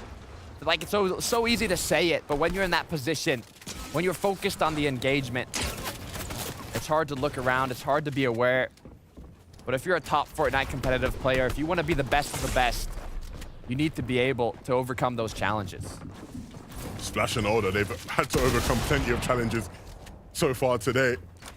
When things weren't looking good for them off spawn against Pickle and Mel, they stepped up. And they've pushed the boundaries of what can be done for Surge. 300 above is a nice spot to be in. And if the Paradise duo isn't careful, they might be added to that tally. The shots come through. Alder now. Oh dear, they're jumping right on they in. go They're straight going. in. The action begins. The cracks come through. The bullets from afar. The third parties from left, right, up, above. They have to be careful here. Splash. Down to just a little slither of HP. Advise, on the other hand, fully knocked down. Top G now. Forced to pick him up. This could be an opening for the duo, but with the amount of focus on this battle right now, it could be a risky opportunity. As Alder decides to play it a bit safe, pop the big pot. And with that 400 damage above almost, they're good to play it safe. Pabnada and Swag. How many times are we going to have to talk about this duo being so close yet so far from doing what it is they really need to do? The Flames boys haven't been able to piece it together. But the team is very, very close, and that could be the opening they need. 76 above. Surge is very much active. And I'm not sure how Lazen is doing in that regard. Lazen is not doing too hot, to say the least. And so this is going to force the issue for them. They're going to walk into the box, but Pablo and Swag already is what I thought. Okay, Pab is going to be there to clean up. Swag very much scaring me, but his teammate was ready. The box was walked into, but it wasn't a box, it was a furnace, as it was a dangerous zone, a heated one at that. But they were able to secure what they needed to as Asa here, Wolf God now. We saw them off the start come out on top in that first battle, and now it's 4 eliminations. They're continuing that momentum through. But for Tuin, being 338 above, we see this a lot. You have the damage, but you don't have your duo partner. We talked about synergy, about chemistry. You need to both be up to play to your full potential, and you have to be careful of your surroundings as the shots do come in from afar. All players are hungry for that damage. They want to do it, even if it's just a few tags. But now Tuin continuing to find openings. He has to be careful, although it is a 1 versus 1. Yeah, there's a lot on the line for these two players. They've just been at it in a fight, and now the 2 remaining players in this one, Tuin and Older. But both of these players are players who have come incredibly close in previous days. Tuin literally had a game where he was 2nd place. Nothing more upsetting than that. And so needing to keep his cool, using the armored wall to create a bit of space, a bit of separation. That gives Older the actual space to go in and get the med switcher. Will go a long way for him because he didn't have much to work with. I mean, these duos, they're coming from day 1, day 2 semis, a lot of them. And they said, you know what? It's okay, we didn't do too great today. We'll have tomorrow. We'll be able to do it. But we're at day 3, Levin. This is it. You have to make something happen today. It's your last chance. Already in game 4. More than halfway through 3rd day of semis. This is where the players have to make it count, as Pixie and Fork are en route to doing just that. 2nd place, but with being 15 below, 1 shot away, 1 bullet needing to connect onto an opponent. The opportunity arises, but the shot doesn't connect, as Zohan and Splash have to do much more than that. 105 below, choosing to go directly towards their opponent, but it causes Splash to go down. Zohan forced to play alone. Duo's already in the zone taking shots, and now, even if he does get this elimination, he's put into a situation where he has to rotate in. Shots coming from every angle. He has to be careful. The worst part is that he's right next to a reboot van, but the possibilities of a reboot are quite impossible. And the possibility of him staying up is literally impossible. He falls. Ark and Zaka, will they be able to get the loot from that? They are trying to break up the wall. They want to see what's in there, see if it entices them. And Asa and Wolf God actually the ones to chop it out and look to start getting that loot. Chariot, Pachara, They've definitely been a team to watch out for in these lobbies so far. Slowing down a bit last game, but maybe on the route to picking the pace back up. 164, 162 above for Chawa Cherry. Not running on too many shields. One splash, one mini, but for Rifla and Dredda, no shields at all to work with. 73 below, the ticks coming through. The damage going down, the HP going down. They need to do something here. They have the floppers, they have a bit of heals. But how long do they have until they run out? Waze, huge connection, taking down Andretta. Rifla now left alone. One shot away. Waze, Zestin, they have the damage. They don't need to risk it for this elimination, but they might want it. Zestin and Waze. Rifla didn't even see it coming, it seemed. And Andretta was left watching. He eventually will fall as well. That's two very nice eliminations for that team. And they will be able to get the loot. Having to be careful about how they go it, because there are players about. But Zestin and Waze, who just haven't had the best of days, get a refresh at a crucial time. Switching back over. Walks. Rabab here. First place spot. They have the crown currently. But with 3 more matches to be played out, including this one, they need to hold on to it. They can't let it slip or fall, as they do have the damage. But you can tell they never stop looking for opportunities. They never stop looking for shots. As now they're looking to drop down their opponent. The shots come in. The wrap gets placed, but the opponent was not there. He was ready. As they continue to see what they can find. This is not the first time this team has been in a desperate situation. We've seen this in previous days. The big thing is today they've been much hotter, much more alert, much more fiery. And so we'll see if they can find a solution to their problems. For Pachawa and Chari, down below, they do have plenty of problems, and that is that they need to do more damage. They have their eyes on teams that potentially could gift them that damage, but connecting with the shots is going to be a different story. Pixie doesn't have Forkin, so it will be another game where one of them has to clutch up as a solo. Kovacs making use of that grapple glove into zone. Pixie looking to have to do the same here, as he does have the damage, but he has to get his rotated. Materials, 54 build, shots coming through, builds being broken, as now half in, half out has pulled to the southern west side of the map. The chug splashes come in, the shield, the HPBs is being recuperated.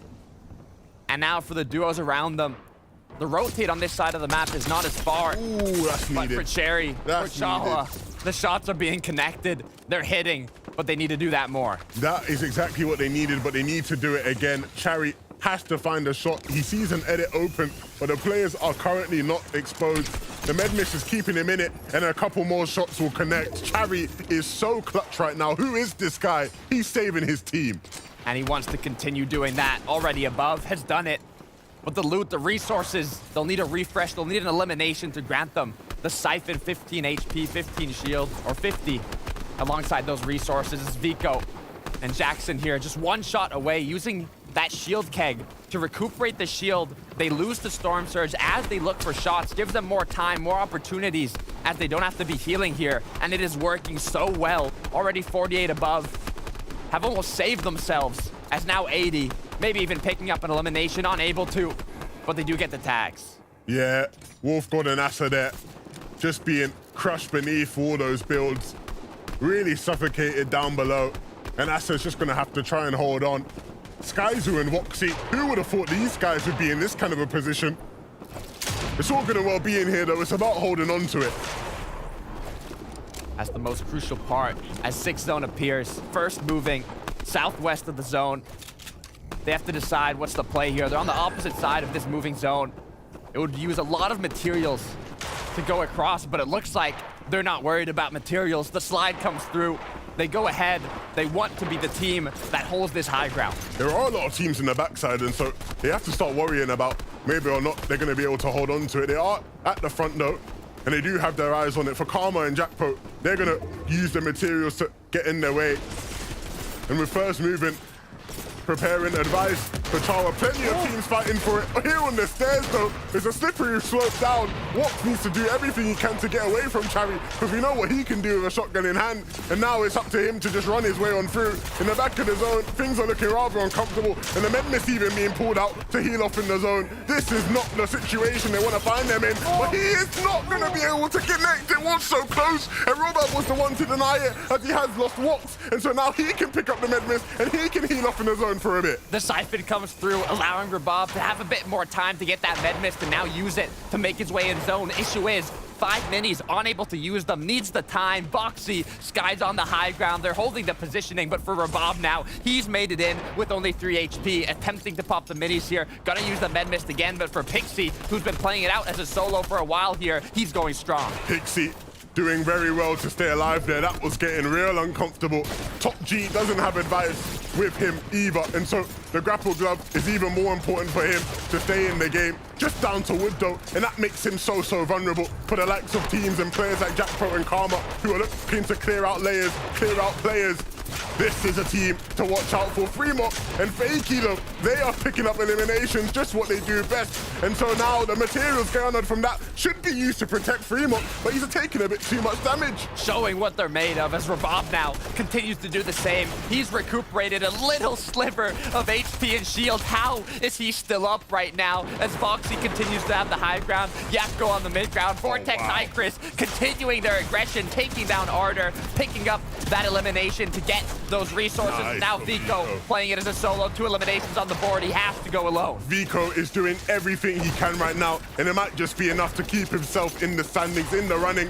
Fakey as a solo, down on low HP, has the Medmist to heal up and has a bit of time as well. Robab though doesn't really have time on his side, having to mantle, skip and jump around, try to escape, and he's got the right angles, but no, he will be spotted. Pamnada is the one to pick him up, and Clement was nearby as well. Yappo and Karma still alive as a duo, but looking very weak right now. Vortex, Chris, another duo that is still standing. Clement goes down. We see Karma. We see Fakey down below. They get themselves into the engagement as the zone has a sudden change. The elevation going down. Top G, 3 eliminations, 40 HP on the board, forced to pop his mini shields as Yapko continues his rotate. Grapple glove usage come in, charges, but materials all-time low. 0 builds to work with, but he finds the materials, he finds the loot. The Siphon mats will be just enough for Pab. He would love to have any sort of Siphon right now, because in the zone, without much HP and without much builds, it's looking rough. High Chris is looking rough in terms of HP, but he's doing his best to stay up in the zone. He does have Vortex with him, but for how much longer? Vico in the zone will eventually fall. Pab is still waiting, still using all that he has, and will finally look to push his way on in. 5 eliminations for Pab, just like there's 5 duos up. 8 players, has only 1 cord for heals, gets his nutrition, and now has to get these shots. Could just 1 pickaxe away to open up the opportunity, but it's dangerous. He does it. He connects. That's another elimination for Pab. Pab is doing everything in his power to stay in the game, and he's picked up 1 onto wings as well. 7 eliminations thus far, and he's putting that striker to good use. But can he continue to do it? This seems that way. Pab will pick up another, and maybe even another almost. Curb will take him out, and Curb will fall as well. It was so much action happening in the back of the zone, but Vortex and Hycris were there to clean it up when it mattered. Elimination after elimination. Multiple solos clutching up the points, clutching up the placements, but for the duo, Hycris and Vortex, they held strong. They showed once again, Levin, that chemistry, that bond between your duo is what matters most for the victory royale. They let all the dominoes fall into place, and when it was time to pick up the final shots, they were never gonna miss. This is a duo to be reckoned with at Reality Falls. Vortex and Hycris are gonna be playing in the FNCS final, and that is a scary sight for anybody that lands in that area. And I'm super excited to see how they do in the finals, but for the other duos now, 4 games down. There's 2 more to be played out. These are the moments where the stress levels get to an all-time high. Look, if you want to see the breakdown, we're going to send it right back to Zeke and the analysts. My goodness. The stress is on another level. But man, what a game. I'm telling you, just to watch the play, you can really tell so many of these duos are putting everything on the line. They're saying, look, We need one of these placements. We need every elimination. We need every time we interact with someone else. It needs to go our way if we want to make it to finals. I'm sweating, man. You're sweating, I'm sweating bullets. It's hot in here. And of course, for like Pablo in the end game, for example, that was absolutely incredible, the solo clutch. But of course, the game win goes to Hi, Chris, and Vortex. I love that this is a kind of redemption story for them across the season because they've switched up after having a ton of failure in the drop spot, in all honesty. We saw yesterday they were going up against, I think it was Fremok and Faki. And yeah, they were winning off spawn, but they weren't doing much after that. Similar with most of the qualifiers too. Now that they've switched to like a relatively uncontested spot, hey, success. And that's exactly what I wanted to bring up because we've been pretty much keeping an eye on these guys ever since the qualifiers. They were always one of those duos that managed to find themselves usually being able to consistently place in like that top 20 threshold, but finally getting a chance to close it out. And my favorite part about it all is that Vortex and Hikers actually had to re-siege that high ground because Vox's guys were not willing to give it up anytime soon. But the fact is, once they retook that height, they were able to finally just clear out everyone else. Absolutely, of course. Now we've got the leaderboard since they've been removed from the lobby.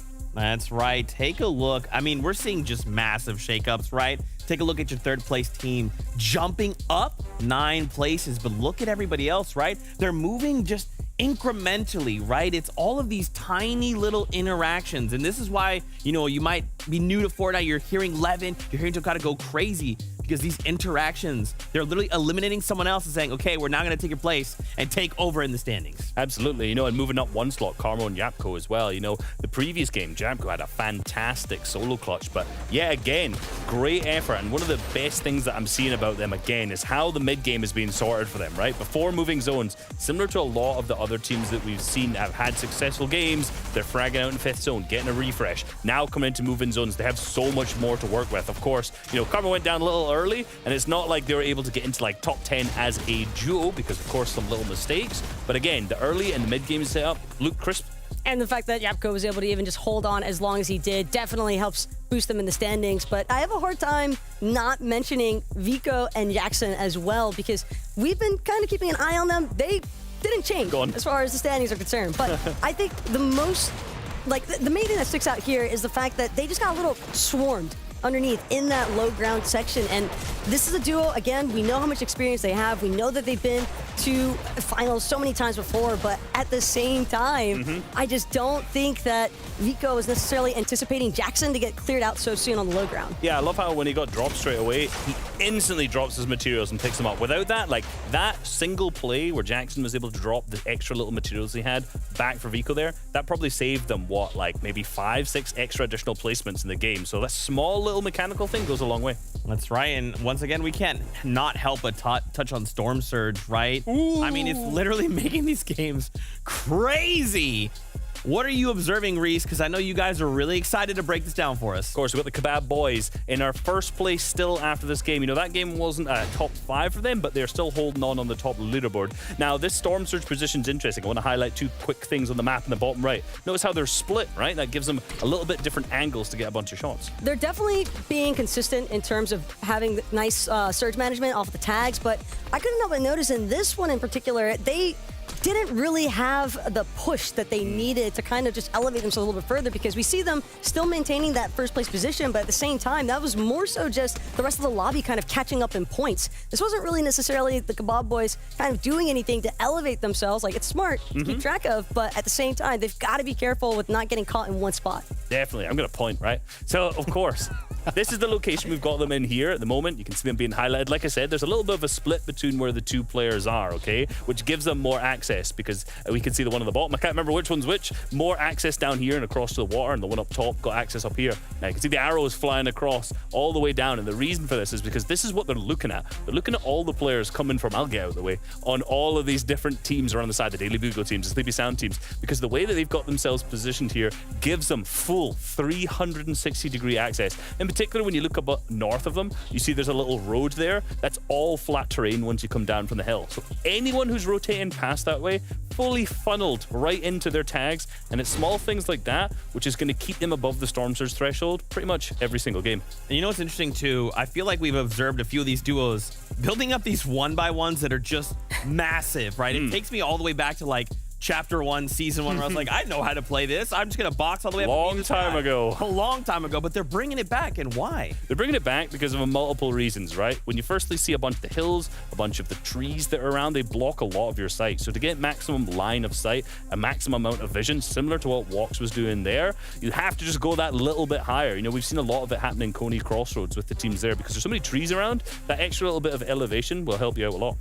You love to break down all of this, a lot of these duos, these little things, right? These little tech things, pushing them up, but also down the leaderboard as well. We're gearing up. We only have 2 games left to go. Fortnite fan, buckle up. This is game 5. Game 5. Buckled up I am, Zeke, and hopefully these players as well. As the battle bus gets loaded up, we will get into this game number 5 shortly. But Levin, you say it yourself, this match is the one where the players have to prepare themselves for that game 6. But the difference with these semifinals is you're not just playing for the top 6, you're also playing for the Victory Royale. Yeah, of course, that is one of the beauties of it. We've seen it already countless times this weekend. Teams who are nowhere near qualifying still managing to secure a spot in the finals just by pushing it all out for the Victory Royale. Anything is possible in the semifinals. The battle bus is ready. The beep beep. The bus is in the air, flying through. The players dropping in. I'm excited.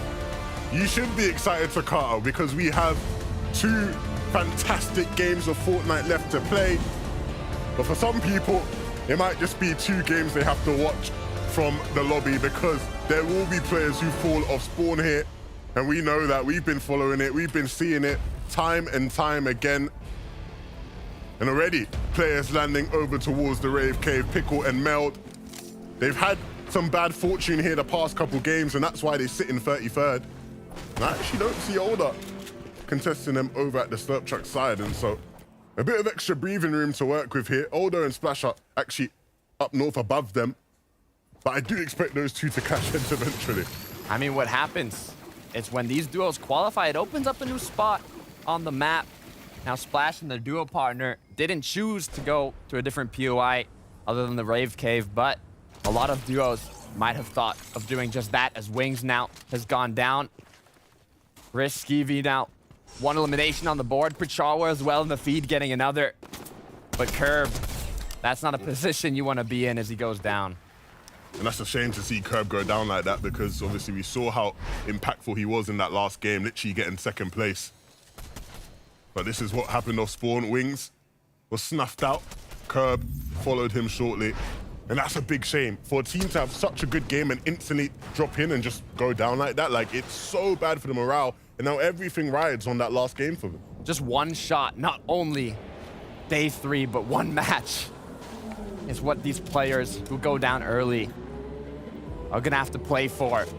As Splash, Alder here in the Rave Cave, sneaky beaky like, trying to find an opening, hiding behind a TV screen, the music playing. How do they focus?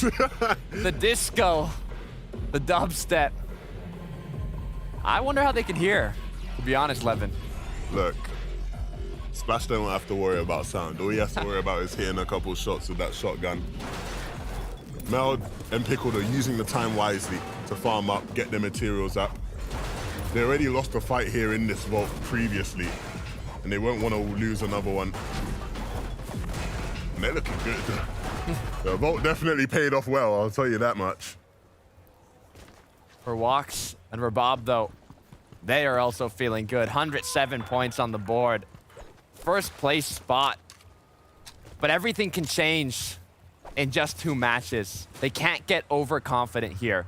They need to keep playing like they have throughout the whole day and continue the momentum to the late game, because just a few mistakes, it could cost that 1st place and even bring them down to 7th, where you'll no longer be qualifying. So they have to keep it up. They have to stay focused. Yeah, Pabnada and Swag, for all the issues they've had prior, they have been much more impressive in these last couple of games, and that's exactly what the Danes would have needed. 2 talented players, 2 players that are way too good to not be qualifying to the final. And I could very much say the same based off of how Karma and Jackpo have played. They have just been on their best form. We talked about it in the last match. That duo was looking incredibly strong and maintaining their second place spot from the previous game. You know that they're feeling happy, but for Ark and Zaka here, a sleepy sound. South side, this is where Andretta Refla drop. They have to be careful. This engagement is being forced. Both players now in the battle. The shots come through, the cracks as well. Andretta, 50 HP, goes down. Ark getting the knock now with the upper edge, with the position to insert his dominance. Zaka goes in, tries to get the replacements, tries to get the piece as an opponent now goes up, goes above on the high ground. But the white tags come in. The confidence keeps getting built up for Ark and Zaka here. And now being so close to coming out on top in this early game engagement. Just one shot away could be what allows them to set themselves up for later in the game. Andretta didn't have a say in that one at all. Got put in the spin cycle and it looks like Rifle's gonna follow. Ark, not able to get himself back up, but Rifler will scurry away. But he will follow as well. Knows exactly where he is and will try and take him out. On the other side of your screen, Clement and Floki, can they start to find some fortune in the last couple games? It's never too late for a comeback, especially in the semi-final. And Floki chasing, searching, hunting for Fork, who is way up in the standings. So this is a key fight and a fight that they are looking to win. Oh dear. Someone's calling somebody a clown. Little bit of banter coming through from the players here. You're calling it banter, but I'm telling you, it's very personal seeing these guys. You can try to sugarcoat all we want. But Floki, Clement now, they are the ones that come out on top of this engagement, but they might not be the ones laughing in the 6th match, the last one. This is how Ark finished it off in Sleepy Sounds. They did have the 1 versus 2 player advantage, and they made it happen. But with, you know, that duo going down like that, right? Again, how many times, Takata, have I spoken about Fork and Pixie? One of them just having to clutch as a solo. It's a pattern that keeps repeating. One of them needs to wake up and smell the coffee. You have to be a duo in these lobbies to find the success you want. It's time to get energized. It's time to wake up, get that blood pumping. And for a lot of these duos, it's what they've been doing now. 5th game, just 2 more. Fury Toos, contested by Wolfgod and his duo partner in the Daily Bugle. But not only that, you can see the third parties, the other players in their surroundings, the edge of the Daily Bugle full of creatures looking in, looking for an option, a shot, a bit of damage to make something happen. Yeah, and they're gonna have to keep dealing damage for that to happen. It's weird seeing this team high up in the average placement. Typically, you'd expect them to be high up in average eliminations, and I'm sure they'll probably be up there as well. But it has been a testament to how consistent they've managed to be, even with placements in mind. They've been a force to be reckoned with. Older and Splash proving to be a force here at the Rave Cave. But if they want to be a force, they have to keep pushing up in the standings. And for the team that has been high up in the standings, Wox and Robab Kebab, Mini Minor, what's been the key to their success? Their off-spawn navigation has been key, Levin. We're seeing our first place team right now really speeding up the looting process by using all of this natural mobility. Of course, the launch pads using the stairs to make it not a high pad, but a little bit of a lower pad, as well as combining that with the zip line as well. You can see them speeding up their looting exponentially right now. And unfortunately, Paradise Top G not got the top beams. You can see right now the 3-2-1 not quite working out for this team. So if they're below on Surge, that could be why. It's all about efficiency. One of the most important factors to Fortnite competitive, and the top tier competitors have gotten really good at that efficiency, whether it be in the early game, your loop path, your drop compared to your opponents, or how you rotate. And the players that can capitalize on that, maximize it, are the ones that are really gonna come out on top. And that's exactly what Rabab, Kebab, and Wox have done. Yeah, and if they don't do that, they get bitten in the back, right? And that's never a nice situation to be in. But a replay here on some of the action that's been going on all over. Fury Toos, we know how strong they are at the Bugle, and they show Asa exactly why they are such a force to be reckoned with. And maybe this could be the opportunity for them to mount a comeback. I feel like we're going to be saying this for every single team, but it's because there is always that chance, right? There's always a possibility in the semifinals. And for Bubak, Dioxy, they have to be careful here. 60 points on the board, 14th place spot, but like you said, Levin, the comeback can always come through, but with the amount of shots coming through as well, it's looking more and more risky. Diox, though, connecting them from afar, from one engagement to the other. He says, I'll take the box fights, but then I'll look afar, take the shots with the AR, and make it happen. Is now. They continue to push through. It's Karma, left alone, walking through, staying up, surviving, but for how long? As Diox now looks to make something happen, but his duo partner, Karma, Yapko, has regrouped. It's put back into a 2 versus 2. Karma did well to delay as long as he did. It allowed Yapko the time to get back and help him. But will that mean much with how strong Diox and Bubak are seemingly firing? They clearly are very much wanting these 2 eliminations, but Karma, Yapko did well to recoup and get their HP to a decent standard. But is this engagement over, or is it just getting started? Now that both duos are grouped up, are ready. They had the option, the opportunity, but for Diox and Bubak, they decided it wasn't a worth it engagement to take as they left, and now Ardor Mixon close to that cutoff. If they could get into that top 6 after this match and set themselves up for the last game of the day, the 6th match of the day, Mikeson and Ardor, they might just be able to do it through consistency. Yeah, this team has done such a great job on all the days of finding good positions, dealing with the surge changes, and ultimately putting themselves in positions to succeed. It's just been a couple slip-ups, trip-ups here and there. And the same could be argued for this team, Pachawa and Chari.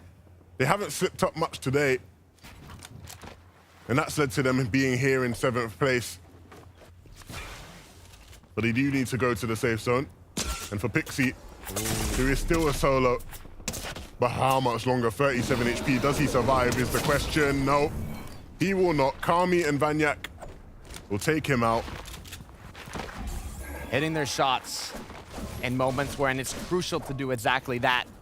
As if Pixie was able to get away, he had the chug splashes. Being on the edge of the zone, he had the opportunity to possibly reboot his duo partner, but that is no longer a possibility. And now if you're Pixie and Fort going into that last game, the pressure's on. You can't afford to hold on. There's a good chance that when we send it back to Zeke and the analysts, they won't be in the top 6 anymore, depending on how this game goes. And so that kind of pressure, putting yourselves in that kind of situation in the last game, it takes a lot of it takes a lot of nerve. It takes a lot of nerve for sure. Birch, Slimy, not a team you've spent much time talking about, and that's because they've not managed to really find much success here. And down below on Surge, what they need to find is a fight, and a fight onto PKR and Seek might be their best bet. What they need is an opportunity, just one chance to get the Victory Royale.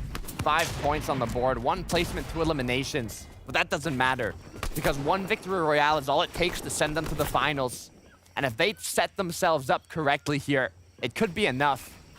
But for Dandy or Sky, 75 points.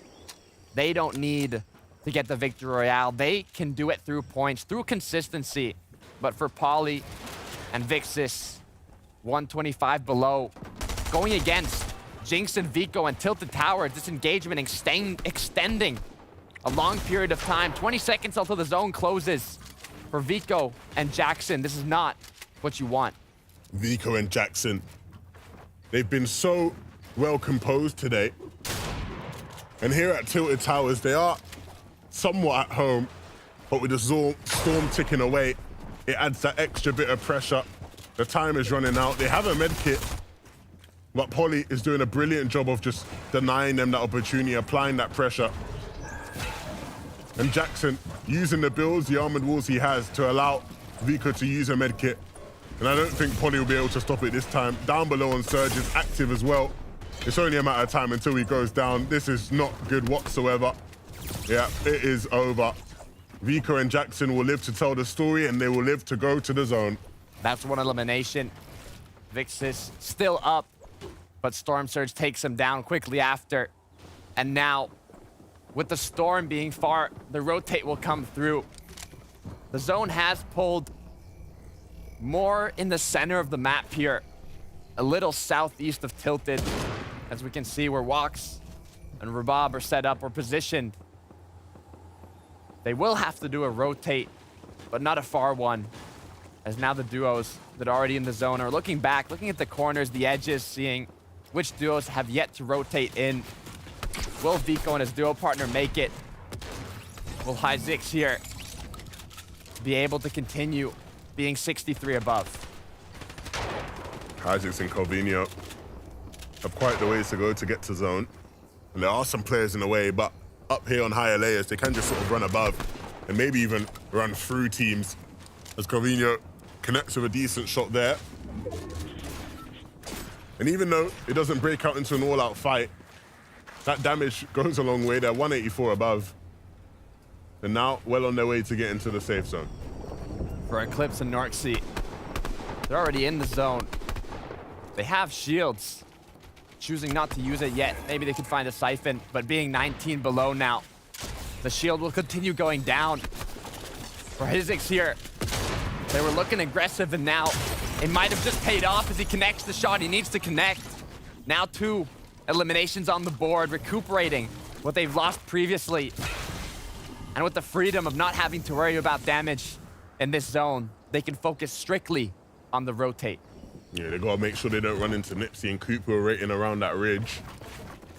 Freemock and Fakey also sitting in positions, looking for opportunities, planning out rotations. And we'll see whether that plan was a good one or not as the zone continues to close. For Vico, though, I saw him just make it into zone. Almost looked like he was a solo. No shield, no HP, barely to work with. But for Kavino here, Hyzix, they have the eliminations, they have the damage. But those eliminations weren't able to recuperate the loot they needed. There's only 1 med miss to work with here. The shields, the HP, that's what they want. It's what they want, it's what they need. Ooh. Jackson is still up, and so Vico is not a solo. And he is looking good when it comes to HP. Of course, not going to be able to get up to 70, above the 75 mark with the bandages, sorry, but up above Surge is fine. And it's all about now what they can do together in this endgame. Tarping their way on in to the zone. Arto and Mixon now 76 above. The shots come through. The pressure being applied to all these duos down below, trapped, boxed in, inside of a cage now, as their opponents use that as an opening, and they start pushing through, getting closer, following the routes already built for them. This could be an opportunity to get some eliminations. Mixon, here's the shots. He knows this could be his chance. He lines it up, takes it, 60, crack. Just 1 more shot away from getting it, but their armored wall comes through, blocking the path. And quickly, with 5 seconds for the zone to close, they realize this engagement's no longer worth it. The rotate has to come through. They are so fortunate the armored wall came through, because Mixon and Arto came in with intention. And they just almost were able to pick those 2 up. Hyzix and Calvino, they're going to continue to move their way on in. And even though there are players already positioned in zone, they should be able to manage getting in with just some builds being used. Norksea and Eclipse, I did like the position they were in. They did pull the zone, but in that process, they've managed to get themselves into a bit of a scuffle. Still down below on Surge as well, which is unfortunate. But if they do pull the next zone, maybe that will be a saving grace. PKR and Teak, they need more than just a saving grace. They need the Fortnite laws to bless them. 583 above. The damage has been dealt. But is it enough to have given them what they need? Eclipse Norksea. The damage needs to be dealt here. 144 below has the epic burst assault rifle, legendary Stinger SMG.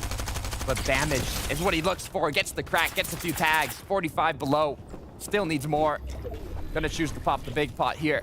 Recuperate that shield. This is duo partner Norksea. Would love to do the same. almost cracked. Gets cracked, one shot away. Storm Surge now starts ticking. They can't HP out-heal goes it. down. They won't be able to out-heal it. They need the damage. It is crucial that they look for something here. Teak, PKR aren't going to be able to pick up their limbs on them, but Noxie will go down. Eclipse might just be following as well if he's not careful. Continuously being harassed by the Storm Surge and knocking on probably the wrong door. The poles will clean him up and pick up that loot as well. Tua needs to be careful because although he's been firing, PKR and Teak clearly are sharp right now. Petrawa and Chari have a position in the zone and they've pulled the next zone half in, half out. Lands on them.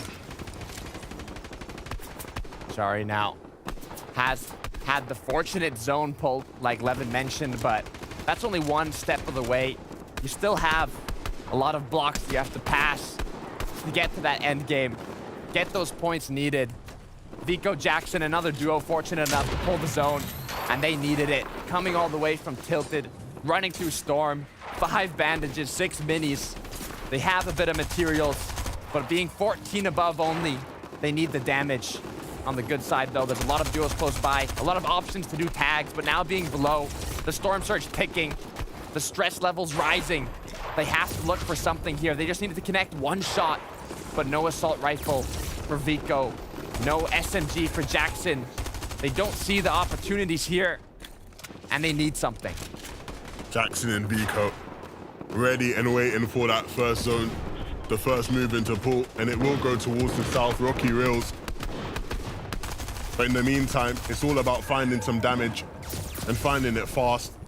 Not much that they have to do, but they do need to deal it because they are going to start running out of shields. 3rd place on the leaderboard. They are just that much above the cutoff. But after this match, if they end up going down here, they might just not be in the cutoff range. But luckily enough for them, Storm Surge is no longer active. 4 minis, 3 bandages, players rotating close, Pickle going down. The zone starts closing, the players have to begin the rotating for Waze and Zestin. The most dominant position on the map currently. All these players rotating and all these opportunities for this duo. Waze and Zestin sit in quite the lovely position and they have eyes on everybody, but will it be enough to actually find something to connect with? Right now, the focus will just be keeping high ground, and they can continue to do that as the zone starts to move. You need to be aware of the front side. Fakey and Fremont are there, and they are always going to be a threat. They like to build fight for height when it's possible, and they will look up for it. Jackson, though, as a solo, having to fight for his life as there's players in and around his box, jumping from side to side. He just manages to stay alive with the 18 HP, and a player falls directly in front of him, and he doesn't really get a loot from it, but he does stay alive.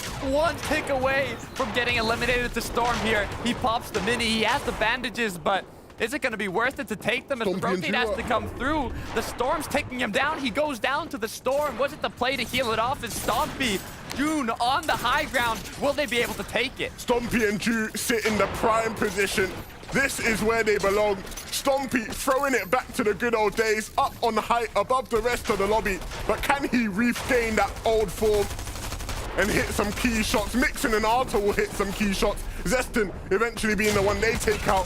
PKR and Teak, are they looking for high ground right now? It does seem that way, and maybe they're hitting the right shots, looking for the piece, but isn't able to get it. And finally, will hit the crucial shots that he needs, but he'll go down as well. Stompy falls, Drew's still up, and PKR is also in that situation, but he falls now, all the way to his doom. Drew, what can he do? Can he catch up? Playing as a solo, 5 eliminations, no more Magnus, forced to use the chug splashes with the duo. Looking back in zone, they know he's there. They're applying the pressure. They're stopping him from getting in. But Vanyak, Korm on the low ground, on the mid ground, looking to go up to the high ground, up above, taking shots. They connect. This could open up an opportunity to build up. Hero and Banwise have finally left the time chamber that is South Jones's fights, and now they sit above the lobby. Maybe all of their hard work, their trials and tribulations were worth it, and there is a team that it could be the ones to stop it. Vanyak and Kami. Vanyak has evil intentions with the grapple glove in hand. He continuously will look up to height, but maybe just use karma to temper his emotions. Payne down below with Raven, looking to do some damage, and Swag and Pab will not be able to do any as they have fallen. Jari with elimination after elimination, but now Ardor going down. The shot comes through. Payna 3 on the board, connecting, going back to his duo partner, throwing the chug splashes, recuperating the shield and HP he lost. But for Prajawa, no more materials to work with. They have to pick a side. It's the right one. Now looking above, hitting the shot, 96. It's not enough for the crack, but they continue. They break through, mantling in, looking for the option, looking for the shot. And now the opportunity arises, building up, going up, still no builds to work with. Gets cracked, gets taken down. Oh my goodness, Prajawa has fallen, and so that leaves Charry in a situation that he would not want to be in. Vanwise and Kuro, they still do sit above, but Kami and Vanyak still remain the ones that could be the people that spoil their party. But Vanyak, Kami, is it going to be that? Are they going to continue to look up, or will they realize the weakness is down below? Raisin and Pena, Raisin looking to try and protect himself, but with just wood left and not many builds available, it's going to be difficult. The zone's continuing to pull away, and Vanyak and Kami finally looking to build up for height. Vanyak now looking to try and piece control, looking to try and find the cone, and isn't going to do it. He needs to be careful because his teammate has fallen. Kami hasn't, but Vanyak will connect. That will be his third, and looking for even more now as well. Vanyak, can he take height? He can, and he picks up another. Kuro will fall, and Vanwise will follow. Vanyak, how are you doing this? This isn't even fair. He now has a 1v2 situation against Raisin and Pena, and will he be able to hold on? Can he continue to be the GOAT right now? Vanyak is unstoppable. 5 eliminations, but now he's forced. He has the disadvantage. It's the 1 versus 2. Pena, Raisin on the low ground. Vanyak choosing his options. He's up above. He has the elevation, but he's down. He does not have the player advantage. Raisin now looking above. They're looking to make a play. They want to build up. He has no hard heals. He has no med kits, no med mist, nothing to heal the zone here. He has to connect his shots. He has to get these eliminations. This is not an easy situation to be in, but he is 1. He is 2. Just 1 more shot needed for the 1 versus 2. Vanyak. Oh my gosh! 7, 8 eliminations. The 1 versus 2. The victory royale. Like a thief in the night, he has stolen it away. There was never a reality where he should have won that, but yet he has overcome the expectations and stolen the game away and secured a spot in the finals. What a game, what a shot, what a player. We have just witnessed one of the most amazing clutches of all Fortnite history. I mean, from the 1 versus 1s on high ground, eliminating player after player, to being in a disadvantage in the 1 versus 2, connecting the shots. Vanyak had to connect and securing his golden ticket to the finals with that victory royale. I wondered whether he could continue to be the GOAT right now. It is fair to say he is just the GOAT. That's just it, right? After hitting shots like that, sending his team through to the final, what a game 5. Vanyak and Kami have solidified it. I'm just lost for words, Takata. My heart's beating. I can hear my breath. I mean, we have just witnessed some of the most incredible Fortnite we will ever witness, and I can't wait to see what this duo pulls off in the finals. Well, look, after that, we have to take a moment to cool down, so let's send it to Zeke, Tucker, and Reese to break that all down. Vanyak, what the heck, man? What the heck? That was crazy. That was so insane. If you're just thinking like, oh, okay, like a 1v2, like I've maybe seen that in the games or other, like you don't understand. There's so much pressure on Vanyak and Kami. Kami goes down super early. Vanyak has to solo clutch, gets put in the fight of his life. I mean, you say the fight of his life, but he's done this before. Yes. Last season, I think maybe Game 1 finals, maybe it was a semi-final, it was a state lobby regardless, I can't particularly remember where. The clutch from him was absolutely magnetic with the shots. Like, he was just hitting one after another after another. The players that are up on high ground didn't stand a chance. He just turned it on. This just doesn't even seem human. The performance to close out in a Game 5 instance as well. And it's not like they were sitting in a pretty position. They were actually in 13th place. So this could be some of these other duos' worst nightmare. But right now, Vanyak, he was looking like the worst nightmare of this lobby. Absolutely. You do not want to be a lobby with this man when he's able to do something like this every end game, dropping down, knowing where every single player is, connecting their shots. I love this 1v2 moment is so good when there's 4 builds left to his name, but he's just using the movement. He's just duck diving, dipping away from every single player. The shot accidental, doesn't even matter because he cleans it up on Raisin at the end. See, at that point, though, you know that it has to start getting into the heads of everybody else because you're just watching that Elim's feed and you're seeing Vanyak, multiple duos just falling victim. This guy's a machine. Unreal. It's crazy too, just like how, I don't want to say effortless, because like, yes, it was, but just like how much control he had in that situation, right? That's like the calm in the center of the storm, and he was just on it, man. So insane. Once again, congratulations, Vaniac Karmi. We'll be seeing you guys in the finals, but we only have one game left to go, which means only a single Victory Royale remains, and our top 6 will move on as well. Right now, Fremont and Fakey are holding it, but it's only 1 point that separates them. Reese, this is still too close. I mean, this is incredibly close. 108, 107, 104, 104, blah, blah, blah, blah, blah, underneath.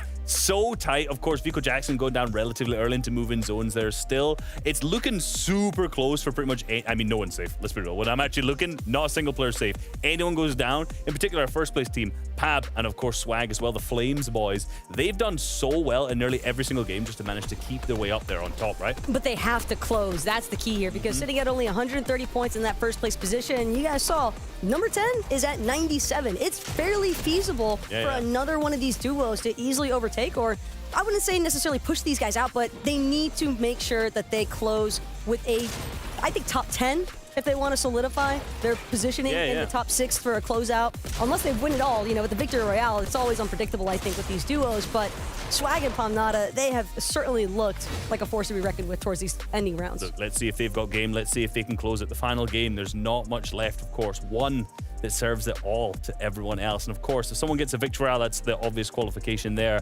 I mean, it's really down to everything. Like, you have one game left. Remember, this is the last game of the FNCS semi-finals. So if you don't qual now, bye-bye. FNCS done. I know, this is it, man. Only 7 of these duos will move on. This is our 11th through 20th, and just as kind of Reese alluded to, you could be in last place right now, and your duo could get a Victory Royale, and you are going straight through. And as Taco alluded to, 130 points is not enough.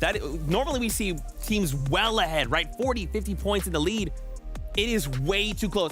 If they fall early, we could see them fall out of top 6. Yeah, absolutely. Look, I'm looking at all the names we've got. They're gone. But when I was looking at Mixon and Archer, who are obviously just fell out there, a bunch of the top teams went out. Like Fork, obviously, we saw really early on, went down to Clement. Floki is 2. So it's like a lot of the top teams there dipped out. Other ones moved up at the same time. So the leaderboard's just shaking around a ton going into that game. But it's all about who can hold it strong for game number 6. Chance. It is indeed. Last chance. One last ride here from the semifinals in EU. It is all or nothing for these duos right here, right now. Buckle up. It's game 6. Game 6. All or nothing. With one game left, one last opportunity to qualify to the FNCS final. Who will step up when it matters the most? The stage is set, Levin. We've had 5 players qualify for the Victory Royale. 1 spot left for that win this last match.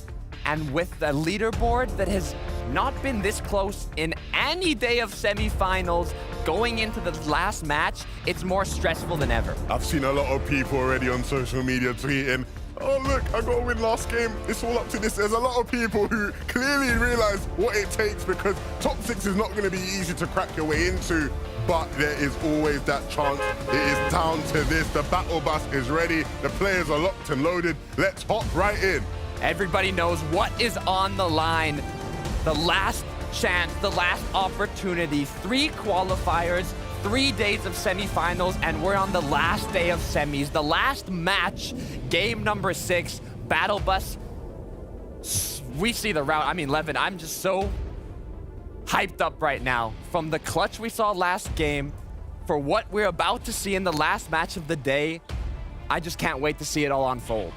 Well, I certainly cannot wait any longer, because the players are now already landing and players are already falling over towards Tilted Towers. We see Vico Jackson having to go off spawn once again, and they have won here consistently.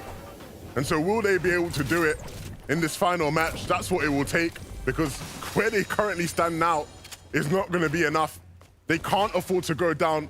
They have to be at their very best. They find Chug Splashes, recuperating shields for both players here. That is huge for this early game. Having an SMG as well alongside that auto shotgun, they have the advantage. Their opponents do not have as much effective shield as they do. They have the position. They just need to connect the shots. They need to play the aggression correctly here as Jackson now finds some more minis. He hears his opponents walking around. They're in the building. They know where they are.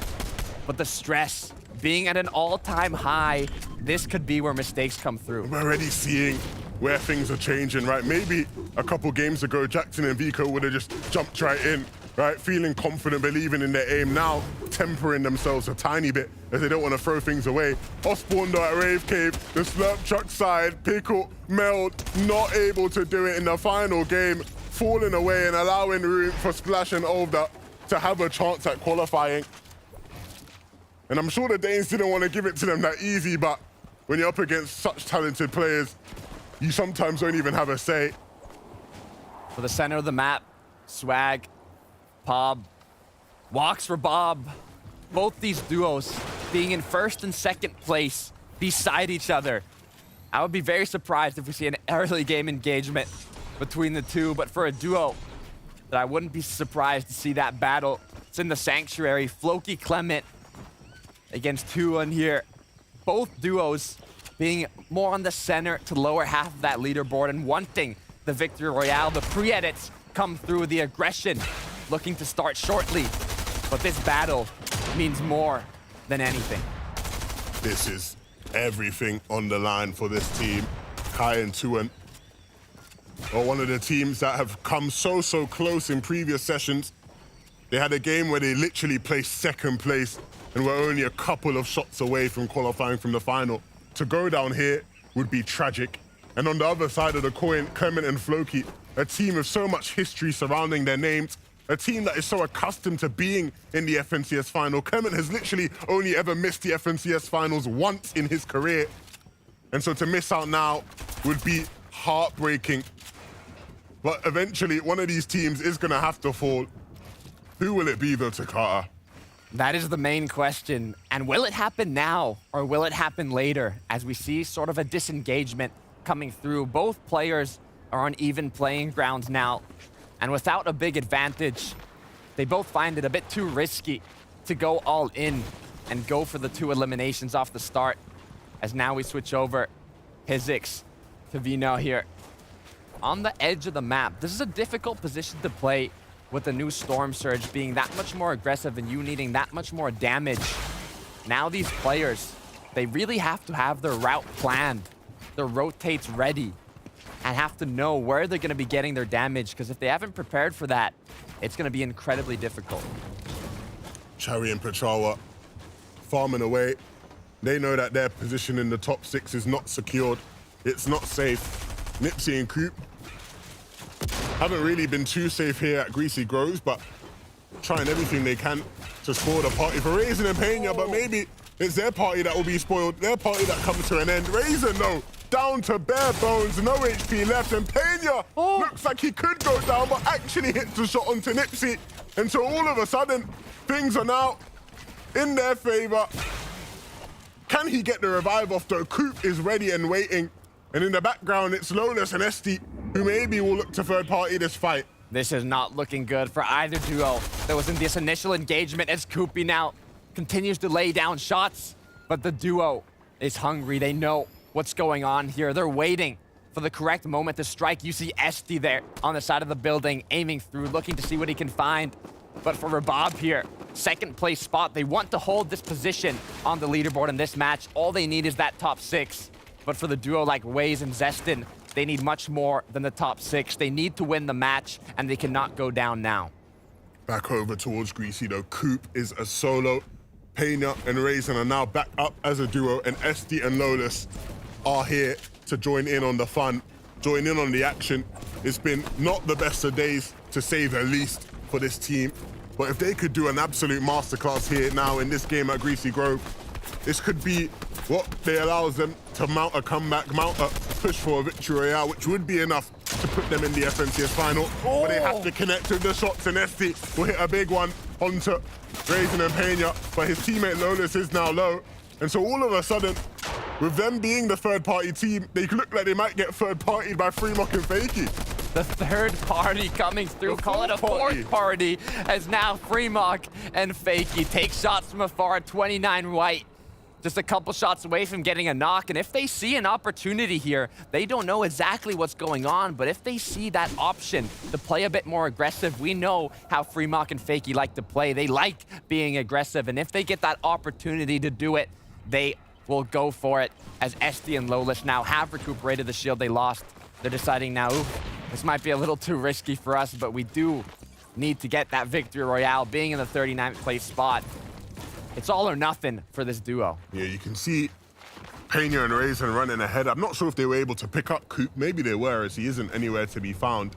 And if they were able to find that Elim onto Coop, that would be nice. Unfortunate for Coop and Nipsey if that's the case, but nevertheless, they tried valiantly, and they'll have to try again in future seasons, as this won't be the one for them. And Dretta goes down in the feed. That's tough. I'm sure everybody will have their eyes lasered around, and Rifler actually being finished up. And so a poor end to the season for Dretta and Rifler, not the way they would have wanted their story to go. For two names that are so revered in the scene, they will just have to get back to the drawing board and wait another one. Jack Pro and Karma, they don't want that to be their fate though. They want to push their way back in. 8th place spot for Japco and Karma. They are this close to getting a piece of that top 6. The qualifying threshold is right above them. They can see it, and they won it. Right now positioned in a spot where they can look for tags. They have the vision, but their vision is to put themselves into the finals. As Stompy, we saw him in the last match. He had the high ground with Ju, but they were not able to finish it off, and that's what they're gonna have to do in this match. Stompy and Ju, we saw them in brilliant positions on height in the games leading up to this one. And when they had their moments, they let them slip out of their hands, through their fingers. And that might cost them in this final game, because they do have quite the mountain to climb. Top G, Advice, sitting in 9th place. I'm sure they'll be wishing that 9 would turn upside down into a 6, because that's where they need to be by the end of this game. The issue is now, the leaderboard, it's so close. Any of these duos can make it, even in the top 15. I mean, that top 6 is doable. If you get a big enough game, enough eliminations, enough placement points, you can push your way through. But for Pixie and Fork here, that's what they're looking to do. 97 points, that close to the 3-digit point range. Pulling this second zone, being on the edge of it. However, with 0 eliminations, being on this more dead side of the zone, without as many players, the congested side, the side with the most duos huddled up, will be on the north. These players will have to think of something to do to get that damage, get those tags. So switch back over more to the northeast side here. Sky Dandier, 13th place. I mean, all of these duos, they're on the borderline. Sky and Dandier have not quite been able to push themselves quite up. But the time isn't out. They have good materials, and they are well on their way to finding good position. Jackson and Vico still up. Order and Splash both set up on 2 different sides of this hill, covering as much ground as possible. But they will start to group up. Don't want to miss out. Don't want to get caught out. Looking back over to the Rocky Reels. Kovacs here, alongside Zrox's duo partner. They have to be careful. Yox here and Bubak, they're close by. And this duo, extremely aggressive, very gifted mechanically. Looking to see if they can get their rotate through. But I'm looking to see what Fakey has done here. And I know our boy Mini Miner has an update. I do indeed. Now, these are 2 duos that are playing it very, very safe. They're not taking any chances because they need the victory royale to get them through to the finals. We can see Fakey right now just blocking off any entrance into the cave that he's going into right now. And of course, we're hopping on board with Pixie as well, who's blocking off any angles from any oncoming fire. So these guys playing it really, really safe. And Mini, that's so important, because we talked for, I can't speak right now, Fork and Pixie, can't get the words out, about how important it is that in this final game, they don't allow themselves to make any silly mistakes. They stay together as a duo. It's been so hard for them constantly as a solo in these games, But now, in this final game, they have to do everything they can to stay alive, stay together, and push for top 6. That's what these players are looking to do. The top 6, the Victory Royale, they want to mark a spot in the finals. As Pop here, Swag, only 58 above, getting close to the danger zone, needing to get those tags. But what's good for this duo is they're comfortable sitting in the first place spot with the crown on their head, looking to maintain it. But for Hizix here and his duo partner, 4th place spot, they have a little bit less security. At 116 points, they're very close to all these players in the top 10, and anybody can take it. Harvinho, Hizix running their way on into zone. Have to cross this river on their way in, and there are players set up around that Tilted Towers area. And so as they head closer and closer to the zone, they need to be more careful about the teams that they face. Pachal and Chari, one of the teams in front of them, actually that could hold them and stop them from getting into the zone. And that's exactly what Chari is looking to do. 216 above, 246 above now. And gonna continue to look back and look for these kind of shots. A great amount of damage so early on. And with the duos rotating in, they have to be careful. They can look back, they can take the shots, but we'll have to see how Sadie secured these 2 eliminations, as he did not have the advantage, but such a huge shot coming in quickly, getting the siphon from that and continuing it on for one more shot needed against Typho here, connecting it. Sadie, you're insane. Give that man a map. Where is he going? Sadie catches him out and picks up 2. I even forgot Rickley was in the game. Didn't even notice. With how powerful Sadie is right now. He is feeling it. Oh dear, what do we have here? A fight between the Tilted Towers teams. They're not at Tilted right now, but they are still battling it out. And Vico and Jackson, once again, looking like they're coming out on top. 600 above is such a position to be in. This is what you like to see for a duo like this that's on the borderline. 5th place spot, 1 position away from being on the cutoff. Now, having 609 damage above the Storm Surge threshold, they do not have to worry as much about positioning themselves in a position where they can get those tags. It's more about the rotation, being able to survive longer, to make it further on and get as many points as possible. And for Freemock and Fakey, they are the cutoff. 112 points is where it stands. And from seeing the point range of all these duos in the top 10, top 11, 12, even top 15, everybody has a chance. This is a big, big game for Freemock. First of his name, protector of the standings. They hold the gateway into the top 6, and so the longer they stay up, the harder they fight. The more likely it is that everybody else below them will have disappointment. Pachawa and Chari, though, who are above and who are sitting comfortable in that spot, have just been such a force in these lobbies. They've obviously had the grapple gloves and they've made great use of them.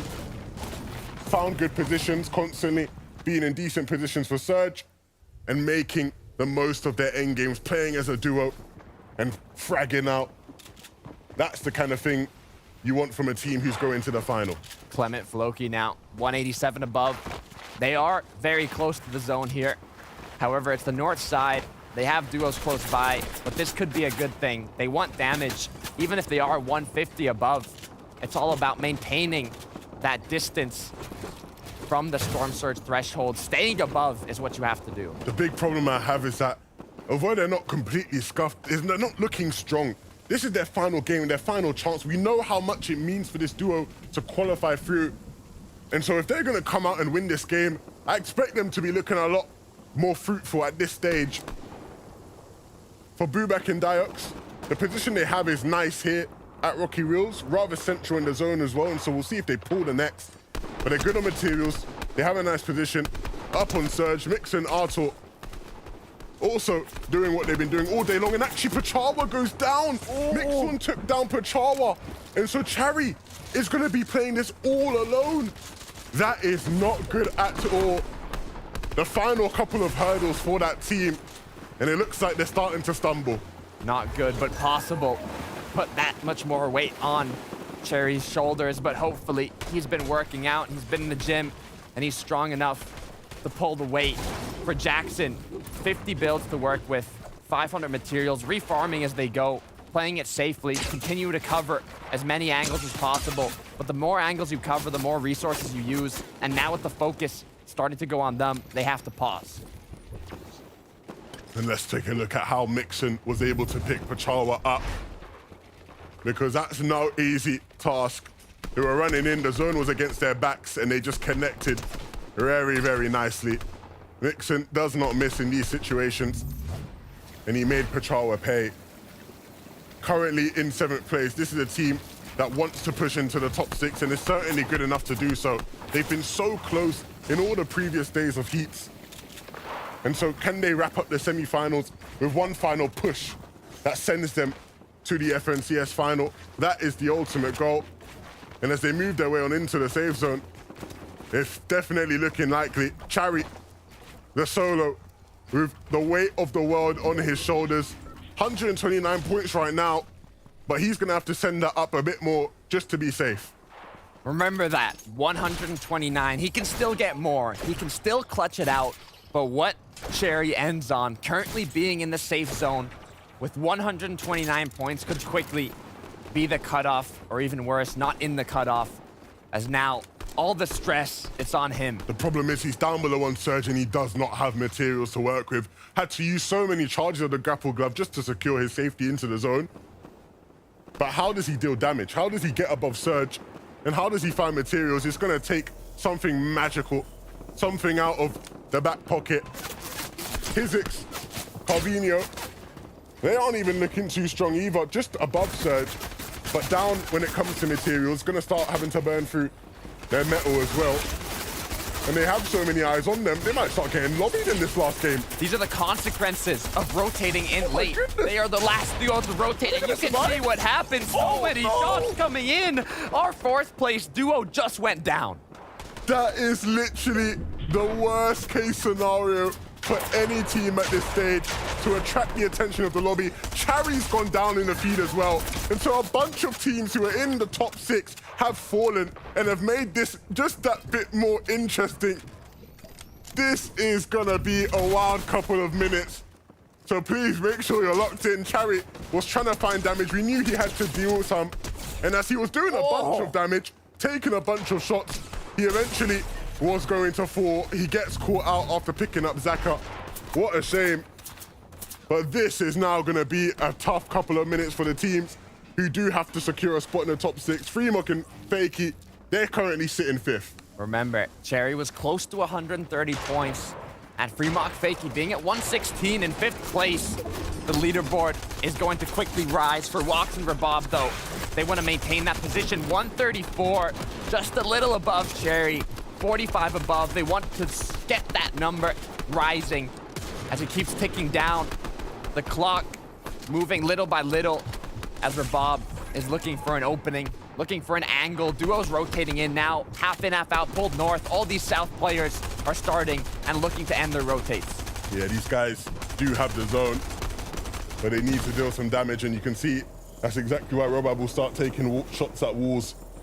There are players moving in, but you can see Wolf got an Astra positioned up above, higher than everybody else in the lobby.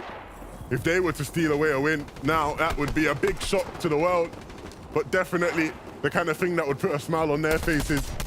Astra very aware of the fact that the high ground is a very valuable asset and he wants to hold on to it, so he'll take shots at anybody that could be a threat. The shots come through. 3 elims for Wolfgod and his duo.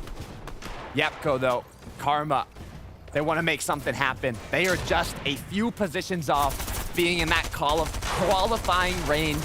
And for Vico and Jackson, 4th place spot, already 2 eliminations, a lot of damage on the board. They have the armored walls, but only 7 builds for Jackson. The materials are going to be crucial here. It's going to force them into a dangerous situation, but for Pob, for Swag, they've gotten an opportunity, they've gotten a knock, and they want to capitalize on it. Yeah, and they found it. Olda is the one that they will pick up, and so that leaves Splash all alone. But they need to be careful now that they don't get dropped themselves. Not comfortable one bit, and not going to be able to survive in the box. They both fall, it seems, and Vico and Jackson have fallen. So many of these teams going down in the top 6. What is going on? It's only really Fakey and Fremok that survive now. And so this is their moment. This is their chance to do everything they can to break a final push. They can clutch it up here. They're in the 5th place, but for how long? Splash now in 8th. His duo partner has gone down. It is all on him. The weight getting heavier and heavier as the rotate comes through. The resources are being reserved. Only one more shot left on the grapple glove, but the pressure is being applied. And for the high ground, it's Ju, it's Stompy. They weren't successful in the last match, but they want to make it happen now. There's definitely a chance that they can qualify if they make the right plays. Mixon and Arto, they've taken their chance. They've moved their way up into the top 4. They currently hold that position, but with no materials, how much longer can they even hold a spot in this lobby? Chopped out, Zox and Kovacs will be, but back up. They will build, they hold high ground, and this is their moment now outside of the top 6. This could be their time to shine. In the 22nd place, they need the victory royale. They have to win this match, but for Pixie, 1 placement off being in the cutoff 7th place spot. The shots come through, the build being broken, just needing to connect, needing to make it to the zone. 20 HP, almost brought down to 10, just 2 ticks away. One of the few games where you get to see them in as a duo in the end game, and instantly Pixie falls. And so Fork now, with so much pressure on him, Mixon barely surviving, literally 1 more second and it would have been his doom. Robab and Watts are up above, they've claimed first place back to themselves, and now they're looking to close out the lobby. They can steal the victory royale from a team outside that top 6, and they might steal Fork's life away from him. They don't just want the top 1. They don't want the 1st place. They want the victory royale and the 1st place. But for Karma and Yapko here, 4 eliminations on the board. Ju playing a solo now. Stompy is goes down, but the perfect position. The shots coming through. 19 white, but Ju gets cracked. 16 HP to work with. He gets the knock,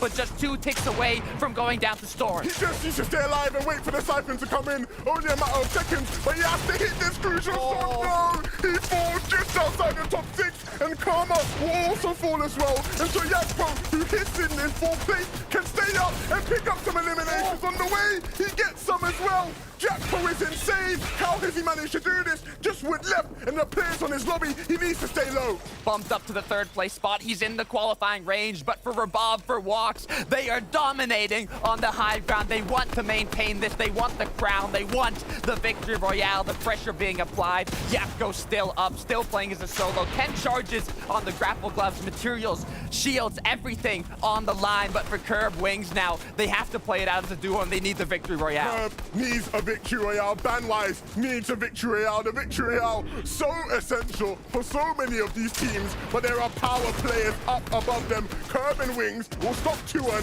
and stop him out. Bandwise now looking up, trying to cause an issue for Roban, and they don't appreciate that. They will force him back down. He doesn't have a say, and actually they might even look to take him out early. Curb and Wings doing everything now to stay in the game. 15th place, and so needing this victory royale, and it's gonna be tough. It's a 2v2. The 2 versus 2, the last moments of the last match. Wings building up Curb shortly after, but Rabab Walks, they have the advantage. They have the positioning. They need to connect the shots. It's all that's left. 1 comes through. The 2 versus 1, and Walks and Rabab take game 6. The Swedes will be well on their way to the FNCS final.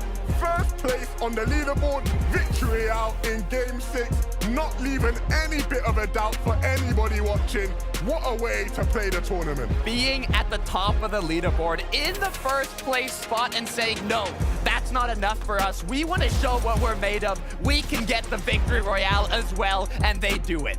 Not just doing it in style, but crushing the dreams of any other team that wasn't in a position to do that. Curb and Wings were so close, but they were just no match for this power duo. Robab and Watts are on their way to the final. They take game 6, and we will be seeing them in the finals. So many amazing moments throughout the day. The solo clutches, the high ground wins, the changes in elevation, crazy zones. It has been amazing. It's been one of the best days of Fortnite you will ever see. And to now analyze it all, we're sending it to Zeke, Taco, and Reese.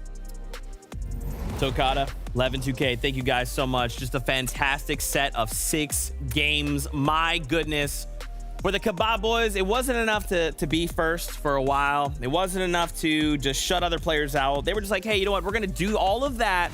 We're also going to go ahead and just get a victory royale. So not only are you asserting dominance, we're also going to see you in the finals. I mean, beautiful plays for them. Let's be real. Like, they already had the plate laid out. The meat was there. They've just win was just the dressing on top. That's right. The height was beautiful for them. Every elimination, just a cut, carve, skewer, cook, whatever it was, every single player down below.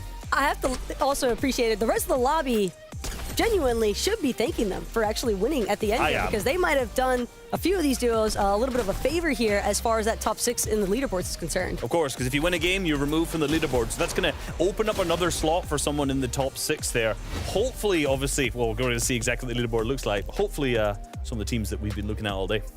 So absolutely crazy. I love that this was like a snapshot of what finals could look like. Is there any duos that you kind of had on your mind that you were like, man, these guys in this last game performed well? Look, Vico, Jackson, not only because I'm predicting them, but I'm backing them. They're my boys. I want them to do good. Last season, 7th overall. Like I said, I was speaking to Vico on Friday. Didn't go so well. Surge wasn't great for them. And again, you can see right now in this game, 199 or 191, I can count, believe me, down below going into that final or the first move in zone there. So their mid game being all kinds of shambles. I hope they've done enough just to push through into the qualification slot. Definitely, obviously, the #1 team of Woks and the Kebab Boys being removed helps. The Kebab Boys might actually be their saving grace in this instance, because they have definitely had some questionable moments throughout that mid-game, but I think that this is also just the result of how much the Storm Surge changes have really impacted some of these duos that we know have a lot of experience, but happens. You know, for both of us, it might be doing wonders for our predictions. For really quickly, before we see the final standings, let's throw it to the in-game team to recap all the victory royales. Thank you very much, Zeke. Guys, weather forecast for day 3. These teams were cold, ice cold, and starting off the day, Hardfine and ADN came in clutch. From the most contested POI of the day, Rave Cave, they said no problem for us. We'll still get the victory royale. Absolutely. Of course, in game number 2 as well, Combeck and Blatcher. Only one of the games that was won on low ground, of course. You know, we had a crazy solo pop-up up on high ground, but game number 2 was won by them. Yeah, look, of course, one that I was very happy about. Guden making a team that's never been in the FNCS final before, solidifying their spot in game 3 after 2 shocking games to start the day, but they came in when it mattered the most. Game 4, Vortex High Chris, one of the most aggressive teams in the lobby, doing what they needed to do. And Vanyak. I mean, game 5. What do I have to say about this player alongside Karmi from one of the best solo clutches I have ever seen, eliminating opponent after opponent to the 1 versus 2 game 5 winners? I mean, it doesn't get much better than that. It doesn't. It really doesn't. That was unbelievable scenes. But of course, game number 6, we can't forget it. Robab Kebab and Woks Kebab, of course, dominating all day today, having such a dominant performance across all areas, whether it be placements, whether it be eliminations, and capping it off with a victory. It couldn't have been a better day. Look, we always have these conversations about what teams are going to rise to the occasion, what teams really have what it takes in the biggest moments. Those are those teams, right? Winning games in these lobbies are not easy whatsoever. It is crazy, and to think with every day you're thinking, is this the day we qualify? Is this the day we make a mistake? Did we adapt? Did we not? Much to VOD review, but for now we have a look at our final teams. Let's take a look at the standings and let's see which duos are going on through. Let's go! So close. Reese, I want to start with you. How you feeling, my boy? My boys, Vico and Jackson, just clutched through in 6th. They can thank the Kebab Boys for winning that game and managing to slot them up into the qualification slot. That is huge for them. Look, not even close, all right? Just like Reese mentioned, if Woks and Rabab did not get the victory royale, they would not be playing in the finals, but now being the cutoff in that top 6, I know that they're going to be excited. Doesn't matter how you get there. Doesn't matter if it's a rocky road. Matters if you make it. I mean, I told you, for both of us is really good because Artwar mix in also. Points? No. You That have them subtracted for even asking. How dare you? Mini Miner, thoughts on kind of the overall day? I mean, now that we know our duos going into finals, I'm super excited. Yeah, if anything, if today's anything to go by, of course, finals is going to be absolutely crazy. We saw high ground, a lot more high ground retakes as we expected. Of course, Reese mentioned it earlier. Chaos was going to be the theme for today, and oh boy, did it deliver. We saw some low ground plays. Of course, solo clutches after solo clutches. Vanya in particular, what a day. Look, what we've seen today really showed us what level Europe competitive Fortnite is at. This was day 3 of semis. We've had 3 qualifiers, 2 days of semis, and today being the 3rd one, and the level, it looked like it was a finals almost. Crazy, Levin. Absolutely insane. Look, I just want to get to predictions so I can brag about being so smart. Okay, all right, yeah, we could go ahead. Let's roll the predictions. Oh, yeah. All right, so anybody want to own up to possibly making wrong decisions? I think you should look at yourself in the mirror. I mean, you're right. Don't worry about it. Honestly, it's not even, don't even worry about it. Everybody did a good job. We were all excited, and everybody's right. No one standing up here is wrong. No one. Nope. Nope. Look, nope. A lot of these teams fought hard, and that's the most important thing. And like I said, you get back to the drawing board, you work on it, you come back next season. Nice and easy. And you're just talking about Mini and doing predictions. I was going to say, Mini, he's not talking about you. I mean, I put the mini-minor guarantee. Where did that Meaningless. Unfortunately, whenever I put the mini-minor guarantee on, it doesn't go well. So I think from now on, it's a learning lesson. A guarantee's a curse. Teams. For me, a learning lesson to never accept to put mini-minor guarantee. If you want a guarantee, get it from Levin. Don't get it from me, 'cause the mini-minor guarantee shop is now closed, unfortunately, and it's hopefully it will not open again. That's okay. Every day is about evolving, growing, just being better, and not caster cursing people. I still haven't figured it out myself. So anyway, guys, thank you so much for hanging out with us today. NA East is not that far away. Another 6 games, another 12 duos going through as well. Don't forget, August 13th and 14th is when we're back for finals. As always, we love you guys. Keep yourselves safe, and we'll see you on the Battle Bus.